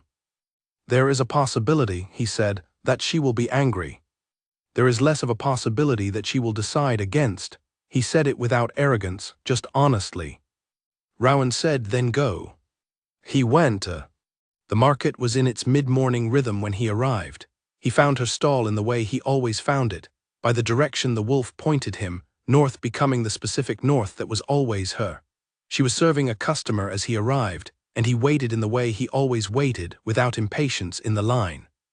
She looked up and saw him, and for a fraction of a second something moved across her face that was outside the usual category recognition, but with something else in it, something that processed the fact of his presence at the wrong time in the wrong part of the morning. She finished with her customer. He stepped up to the counter. She said, it is not your time. I know, he said, I am not here for the pie, I have something to tell you. She looked at him. Her expression went to the particular readiness she had, the quality of paying complete attention. He told her what Rowan had found. He told her about the 3 steps and what they each meant and when they had happened and what he had not known and what Pack Law had done with a carved mark on a wooden post. He told her about Step 4 and Step 5 and what they required. He told her about the retraction document that Rowan could prepare if she wished and what it would mean to use it. He told her all of it plainly, the way she had asked him to tell her things. When he finished, she was quiet for a moment. She said, Pack Law ran a mating declaration with 3 completed steps, because you made a mark on my stall. Yes. And you did not know. No, I knew about the mark. I did not know the legal steps that followed it automatically. She was quiet again. He could see her working through it, the way she worked through things directly without performing the working. She said, how long ago? The 3 steps completed in the week after the lunar festival, he said, 14 weeks ago. 14 weeks. She looked at him. She said Rowan knew for 4 weeks. He assumed I had initiated it deliberately. He did not question an alpha's legal process unless asked. Cale held her gaze. I have spoken to him this morning. He understands that in matters involving you, I am to be informed immediately of anything that concerns you, regardless of whether Pack Law considers it routine. She held his gaze. He watched her work through the specifics, the facts, the sequence of events. He waited. She said, the wolf filed an engagement. In the language of Pack Law, yes. The man did not know. No. Another silence. She said, do you want me to be angry about this? No, he said, I want you to feel whatever is honest. She looked at him for a long moment. I am not angry, she said slowly, as if checking this as she said it. I should perhaps be angry. There is a document with my name in it that I did not sign and did not know about. In the ordinary course of things that would make me angry, a pause. But the wolf made the mark because of what you felt, not what you decided, and the law ran on the mark automatically, not on your choice, and you came here this morning to tell me. Her eyes were direct and clear. You came this morning. Yes, he said. She was quiet for one more moment. She said, what are the exact words for Step 4, the formal declaration? He went still. He said, are you asking me to say them? She looked at him across the counter of her market stall with the morning around them and the market noise, and the cold air and everything that had brought them here. 14 weeks of mornings and honest words and rabbit and mushroom pies, and a box with cloth squares and a note and a piece of paper. She said, I am asking you to say them, yes. He said them. They were old words, older than Greymount Hall, older than the current pack structure, words that had come from a time when the bond was the only law there was. They were specific in the way that old formal things were specific, saying exactly one thing without ornament, that this person was chosen fully by the person saying the words, and that the choice was not conditional and not temporary. The market moved around them. 3 people walked past without looking. A vendor called out his morning prices somewhere to the left. Cale said the words plainly, in the voice he used for things that mattered. Mara listened to all of them. When he finished, she was very still. She said, "I need a witness." He blinked. "For step 5, she said, "you were witnessed by the 3 eldest pack members automatically. I was not. I would like a witness." She looked past him. Arthur on his crate, who had been very carefully looking at a different section of the market, looked up. Mara said, "Will you witness something for me?" Arthur set down his pie. He stood, which he rarely did, and he moved to stand beside Cale at the counter, and he looked at Mara with the expression of a man who had been quietly watching something build for 14 weeks and knew exactly what was happening. "Yes," Arthur said, "I will witness." Mara looked at Cale. She said in words that were her own, not old formal ones but plain honest ones, "I choose you, not because the law has already started the process, not because the wolf decided first. Because I have been choosing you every morning for 14 weeks, and I am done pretending otherwise, and I want to keep choosing." A silence that lasted 1 full breath. Cale said, "Yes." Arthur sat back down on his crate. The market moved around them. Mara reached under her counter and set a wrapped pie on the wood between them. "Rabbit and mushroom," she said, "the best one from this morning." He picked it up. He said, "Thank you." She said, "You're welcome." He stood there for a moment longer than a transaction required, holding the pie. He said, "I have not asked about the star charts yet." "You have not had the chance," she said. "Come to the library Saturday." "Saturday," he said. He left. She stood at her counter and held the morning around her and thought about old words said plainly, and plain words said honestly, and 14 weeks of the particular kind of choosing that happened before you name it. She thought about her grandmother saying, "Stop trying to fix it, trust it." She thought, "I trusted it." She thought, "Look what that did." Arthur from his crate said, "That was the most interesting morning I have had at this market." "Good," Mara said. "I am going to need another pie." She handed him one without comment. He ate it. The market continued. She sold through most of her stock by noon, which was a good morning by every measure. She packed up in the early afternoon with the efficient thoroughness she always brought to it, and she said good afternoon to Arthur and nodded to Petra, who had missed the morning's event by 15 minutes and was going to hear about it from Arthur within the hour. She took the road home. She walked in the winter afternoon with the cold air and the particular lightness that came from being done with the pretending, all of it, every last managed and carefully neutral corner of it, done. She was going to the library on Saturday. She was going to ask about the star charts and the shorebirds and the one trip to the southern coast. She was going to be in a room full of 40 people who were becoming familiar and would become more so.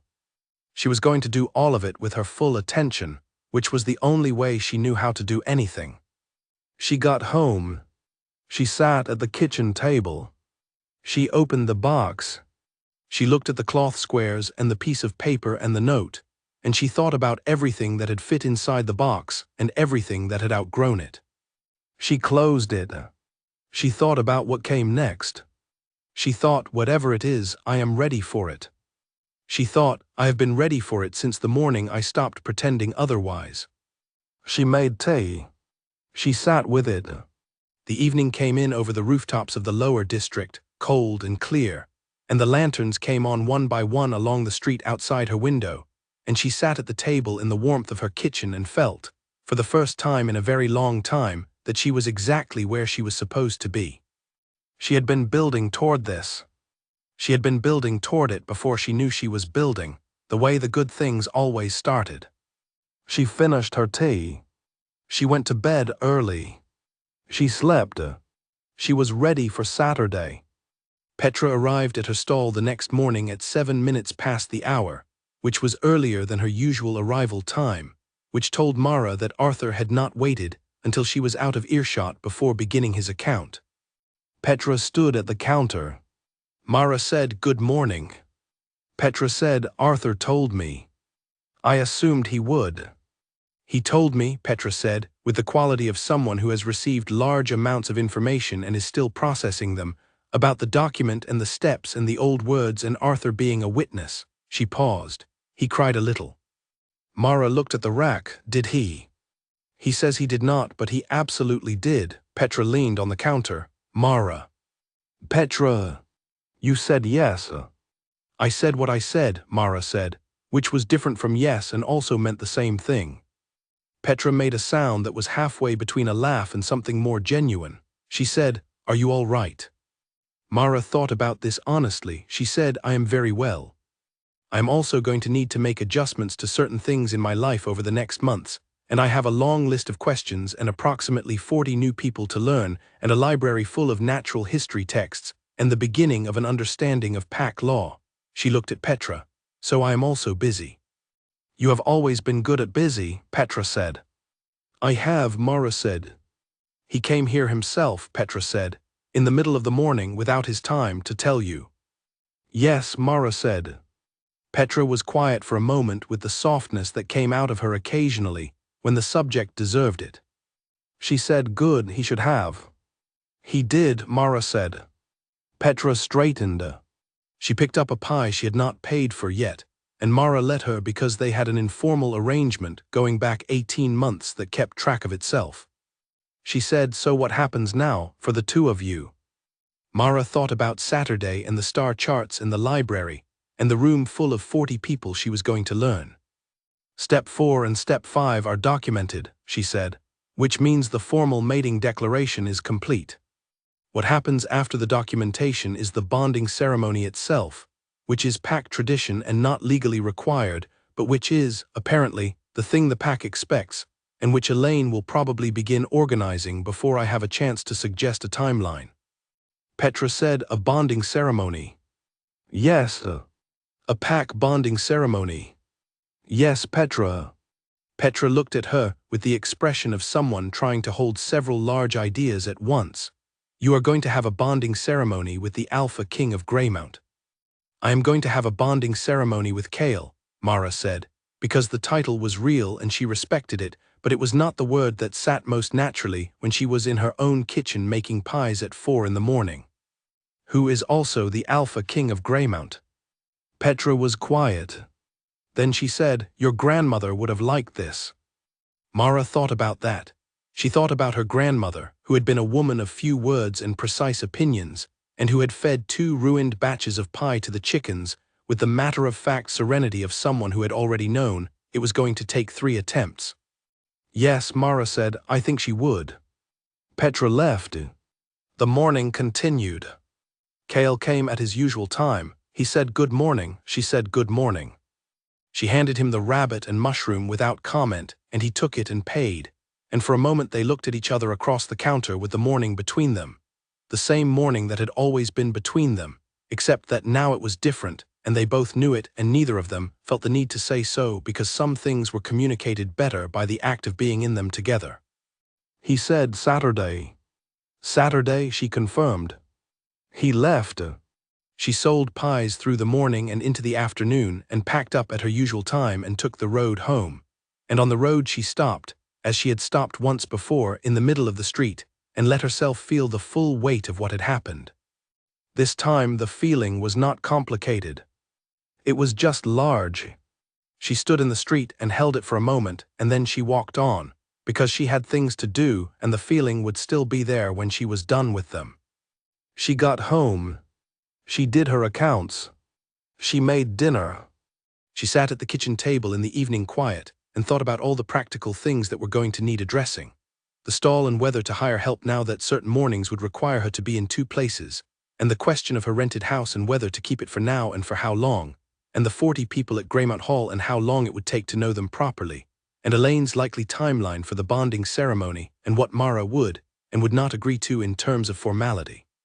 She thought about all of these things with the brisk, organized attention she brought to everything practical.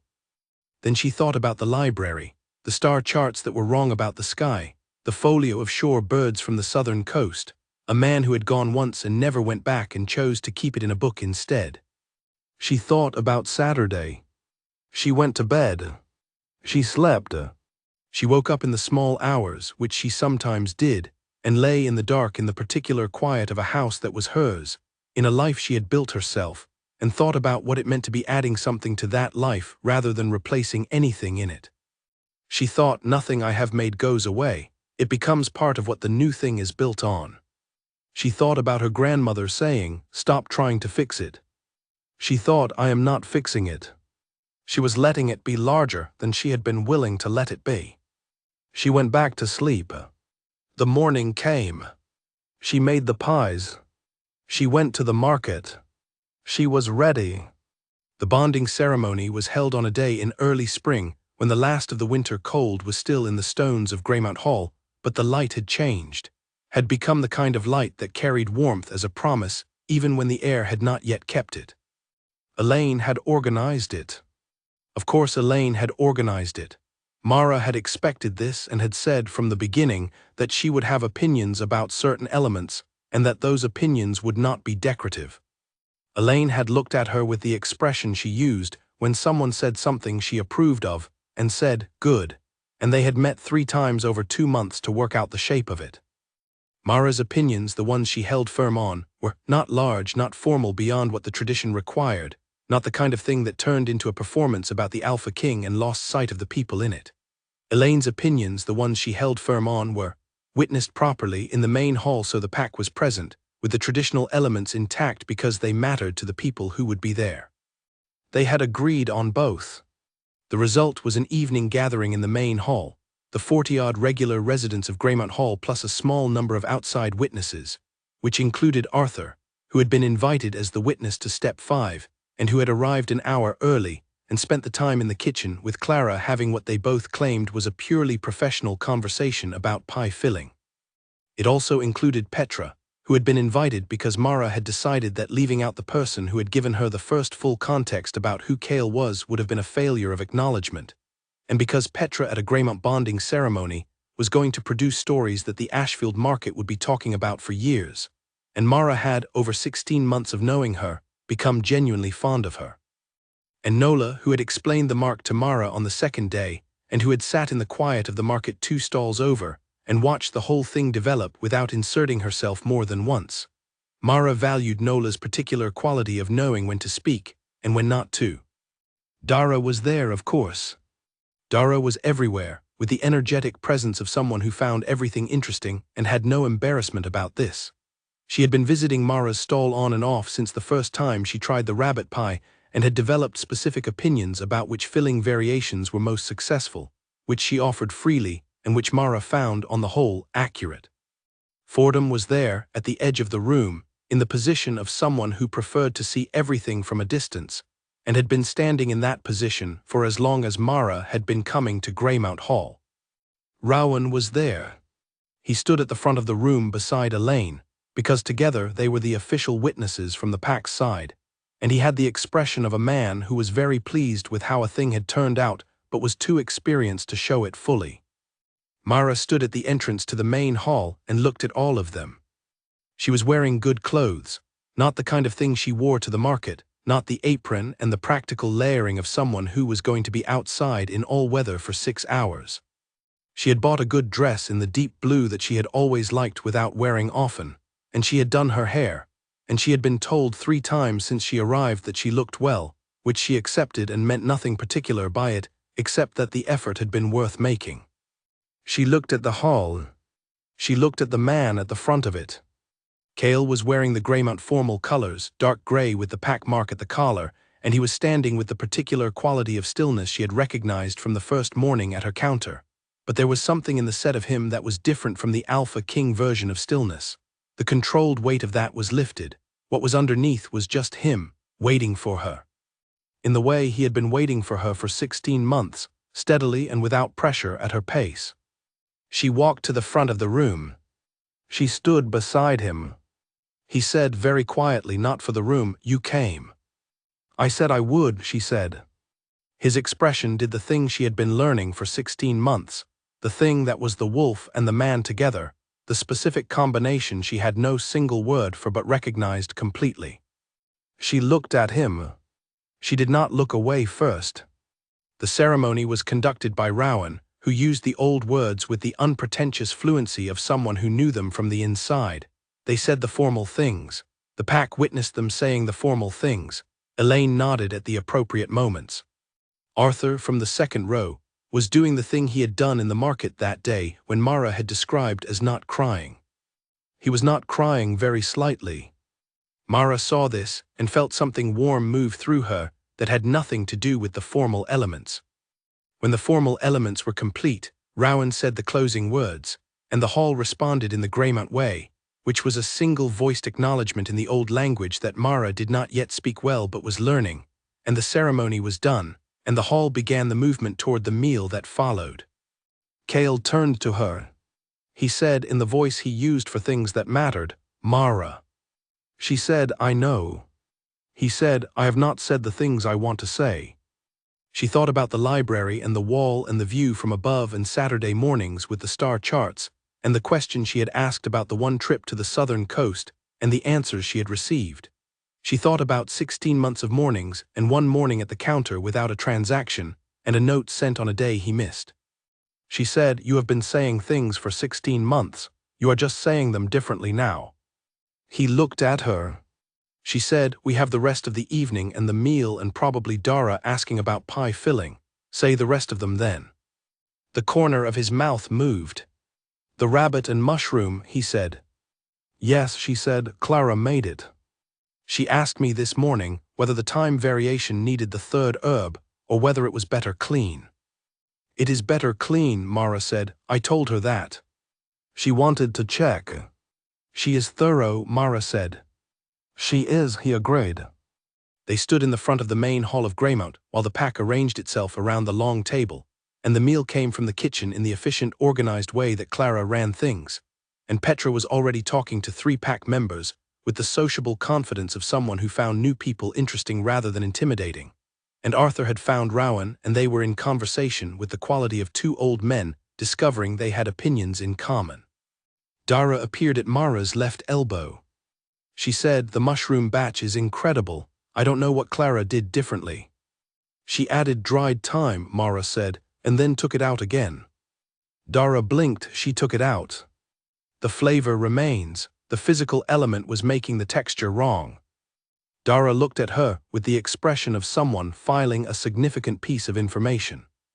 "I want to learn how to make them," she said. "You can come to the stall," Mara said. "Tuesday mornings are quieter." "I will be there," Dara said, with the conviction of someone who meant it. She moved off toward the table.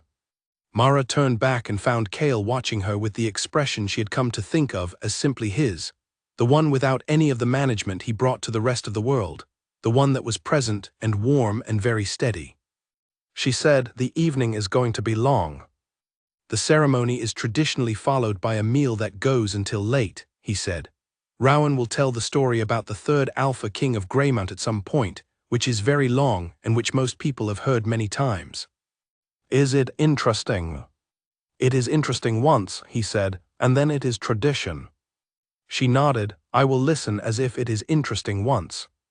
"He will appreciate that." They moved toward the table together. She sat beside him in the place she would learn was hers now, and the hall filled with noise around them, and the meal came out, and the evening opened up into the long warm thing it was going to be, and Mara sat in the middle of it and thought that she was, by any accounting she knew how to do, exactly where she had been going for 16 months without quite admitting it.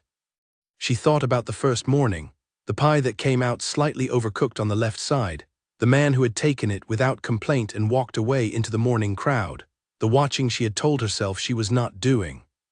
She thought about the extra pie on the rack. She thought about her grandmother. She looked at the man beside her. She thought it took 3 tries. The first was wrong and the second was almost, the third was right. She thought, stop trying to fix it, trust it. She had trusted it. She looked at the long table and the hall and the people she was going to know over time, and she thought about the market in the morning and the sound of footsteps from the left and the pie she would have ready before he asked. She would still have the pie ready before he asked. That was not going to change. Some things were worth keeping exactly as they were. She reached for her cup. She thought about the box on the shelf at home, the cloth squares and the piece of paper and the note. She thought about everything that had fit inside it and everything that had outgrown it. She thought about what her grandmother would have said, and she thought the answer was nothing. Her grandmother would have eaten one piece of the rabbit and mushroom and nodded in the particular way she had, and that would have been everything. Mara thought that was exactly right. She ate the pie. It was excellent. Clara had done well with the mushroom, and the decision about the time was correct, and the crust was the good kind. The kind that held its shape and gave at the right moment, the kind that came from trusting the dough. Across the table, Arthur was laughing at something Rowan had said. Petra was in conversation with Fordham about market stall organization, which Fordham was going to find interesting for entirely different reasons than Petra intended. Dara was asking Nola about the market's history, which Nola was going to answer in the careful, thoughtful way she answered everything. The hall was warm and full of the noise of people who knew each other well, and Mara was in the middle of it, becoming someone they would come to know, and she thought this was the kind of thing that built slowly and held well, like good crust. She had time. She was going to do it well. She looked at Cale. He looked at her. Neither of them said anything. They did not need to. The evening continued, long and warm and full of exactly what it should have been, and somewhere in the middle of it Mara stopped noting the things that were new and simply sat inside the evening and let it be what it was. She had been learning to do that. She was getting better at it all the time. The last thing she thought, just before Rowan stood to tell the story of the third Alpha King of Greymount, which was going to be long and which she was going to listen to as if it were interesting for the first time, was this. She had come to a market stall every morning for 3 years and built something real. She had done it again. Only this time she had done it with pies and footsteps and cloth squares and long mornings and old words said plainly, and it had taken 16 months, and she had not fixed it into something smaller than it was. She had trusted it, and it had become something she was going to spend the rest of her life inside, which was, she thought, the best outcome any piece of work could ask for. Rowan began his story. She listened. She was ready for all of it. The mornings did not change. This was the thing that surprised her, and then did not surprise her, and then felt like the most natural thing in the world. She had expected in the weeks leading up to the ceremony and in the weeks after it that something fundamental about the shape of her days would shift, that the pie stall and the early hours and the routine she had built over 3 years would become something different, something adjusted, something that fit itself around a larger structure. It did not. She got up at her usual time, she lit the oven, she made the dough, she made the pies. She loaded the cart and took the road to the market and set up her stall and served her customers and sold through her stock and packed up and came home. This was what her days were, and it was what she was, and she had known, somewhere underneath all the things she had been careful about, that this would not stop being true. What changed was the end of the day. In the practical sense, she went to Greymount Hall 3 evenings a week on the days her morning allowed it. Some of those evenings she sat in the library, some she sat in the main hall and was among the 40 people she was gradually, one conversation at a time, coming to know. Some she sat in the kitchen with Clara, which was where she had discovered she was most comfortable, in the particular way that 2 people who worked with their hands in the same discipline were comfortable together. In the less practical sense, she went to sleep knowing someone knew where she was and what she was about, not in the controlling way she had always had to be careful about, but in the knowing way, the way that felt like being accounted for in the ledger of another person's life. She had not known she had been missing this until it was present. She thought about it occasionally in the early mornings, while the pies were in the oven and the kitchen was still dark. She thought, I spent a long time being careful. And it was the right thing to be careful about, and the right person to stop being careful for, and those 2 things did not contradict each other. Cale came to her stall every morning. This also did not change. He came at his usual time, he stood in the line. He said 1 meat pie please, which was the sentence that had started everything, which she had heard more than 400 times now, which she would hear 400 more times and more, and each time she handed him the pie she had already chosen, the rabbit and mushroom on the mornings she had made it, the lamb and juniper on the others, always from the good cloth side of the rack, she felt the specific warmth of something that was past choosing and was simply true. He paid, he left, he returned each evening. The transaction and the rest of it were separate things that were also not separate at all. Arthur noticed, in the way Arthur noticed everything, that she was different in a way he said was difficult to describe, but which he recognized. She asked him, how is it difficult to describe? He said, it is the difference between someone keeping the door closed and someone who has put the door down and forgotten to pick it back up. You do not look like you are managing anything. She thought about this. She said, I am not managing anything. He said, I know, that is what I mean. She did not tell him that she had been managing things for so long, the particular kind of managing that became invisible because it was constant, that she had stopped knowing she was doing it. She had stopped knowing it until it was gone, and then the absence was so different from what she had expected an absence to feel like, lighter, instead of emptier, that she had spent a week not knowing what to do with the lightness. She knew now. She made pies with it. The spring came fully into Ashfield in the way spring came to river cities, gradually and then suddenly, the trees along the market road putting out leaves over the course of 3 weeks, and then one morning simply being green. The market changed its character in spring the way it always did, more foot traffic, more variety, the seasonal vendors arriving with their particular goods and the regulars adjusting their stock. Mara added a new filling. She had been experimenting with it for a month.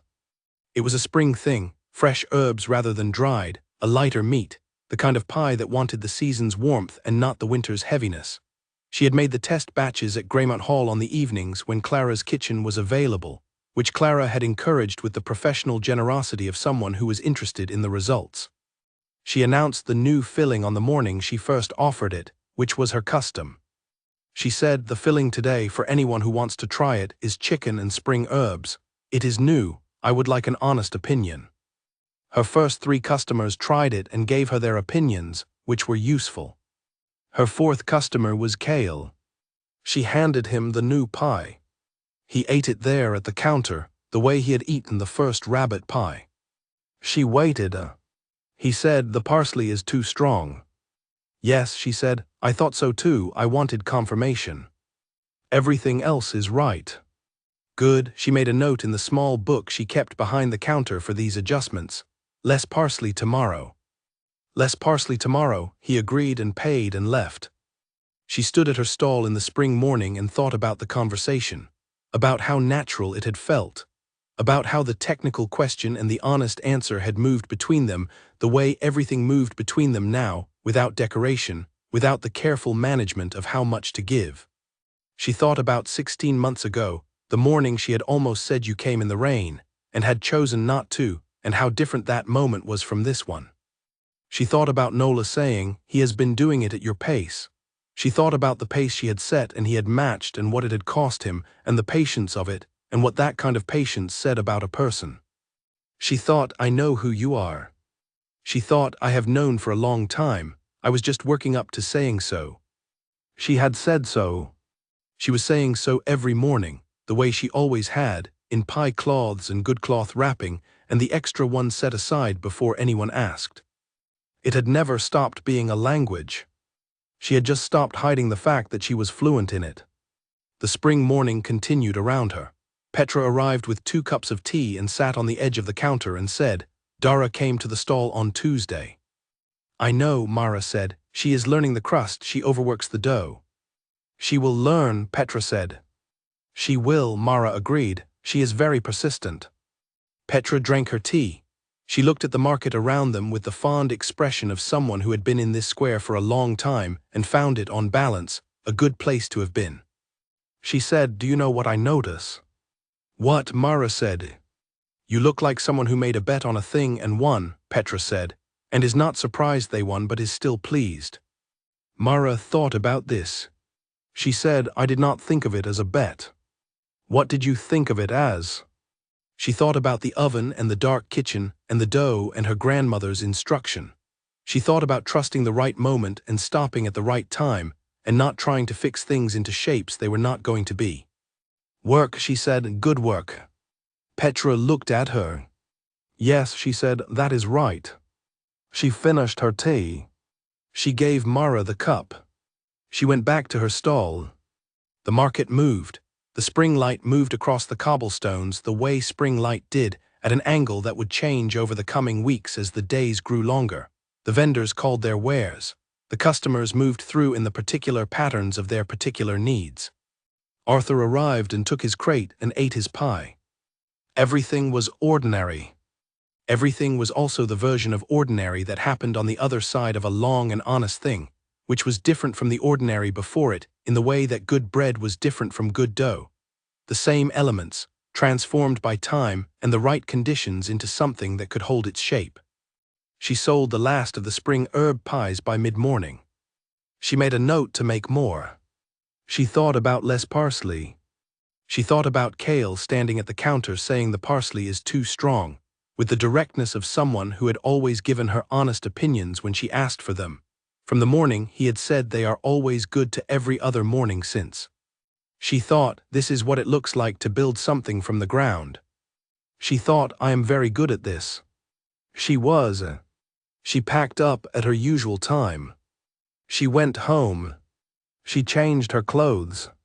She took the north road up through the city, the familiar road now, the one she had walked on the Saturday she had gone to see the library and the wall, and she knew the places where the cobblestones were uneven and the corner where the bread smell from the bakehouse drifted out into the street, and the exact angle where Greymount Hall appeared against the sky. She went in through the gate. She crossed the courtyard. She went into the hall. Clara's kitchen was warm and full of the smell of the evening meal, and Clara said, without looking up from what she was doing, less parsley. That is what I was told, Mara said. I told you last week, Clara said. You told me it might be an issue, he confirmed it. Same thing, Clara said. She gestured at the space beside the work table. Come and look at this dough, it is doing something I do not understand. Mara came and looked at the dough. They worked through it together, the way they had begun to work on things, in the practical language of two people who understood what they were looking at and had no patience for unnecessary words. It was the best kind of work. Cale appeared in the doorway of the kitchen at some point during this, as he sometimes did in the evenings, and Clara said without looking up, "We are busy," which meant stay or go but stop standing in the doorway, and he came in and sat on the tall stool in the corner that had become, without anyone deciding it, his stool for these evenings.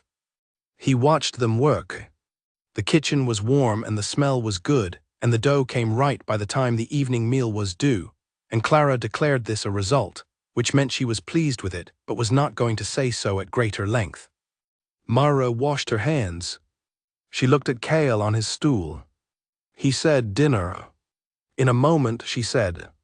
She looked at him the way she had been looking at him, without looking away first, with the full attention she had spent months rationing out in careful measured amounts and had stopped rationing. She thought about all the mornings.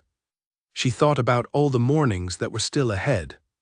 She thought about the best pie she had made this morning, the one she had wrapped in the good cloth and set on the left side of the rack, and the way she had handed it over before he asked, the way she had been doing for more than a year, the quiet daily language of it, the choosing that happened in the dark before the sun came up.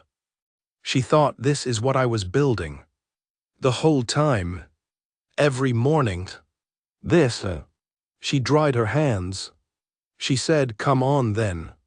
She walked out of the kitchen toward the long table and the hall full of people who were becoming hers, and she heard him follow, and the evening opened up around them, warm and ordinary and exactly what it was. She was done making it into anything smaller. She sat down. She ate. She thought, just getting started.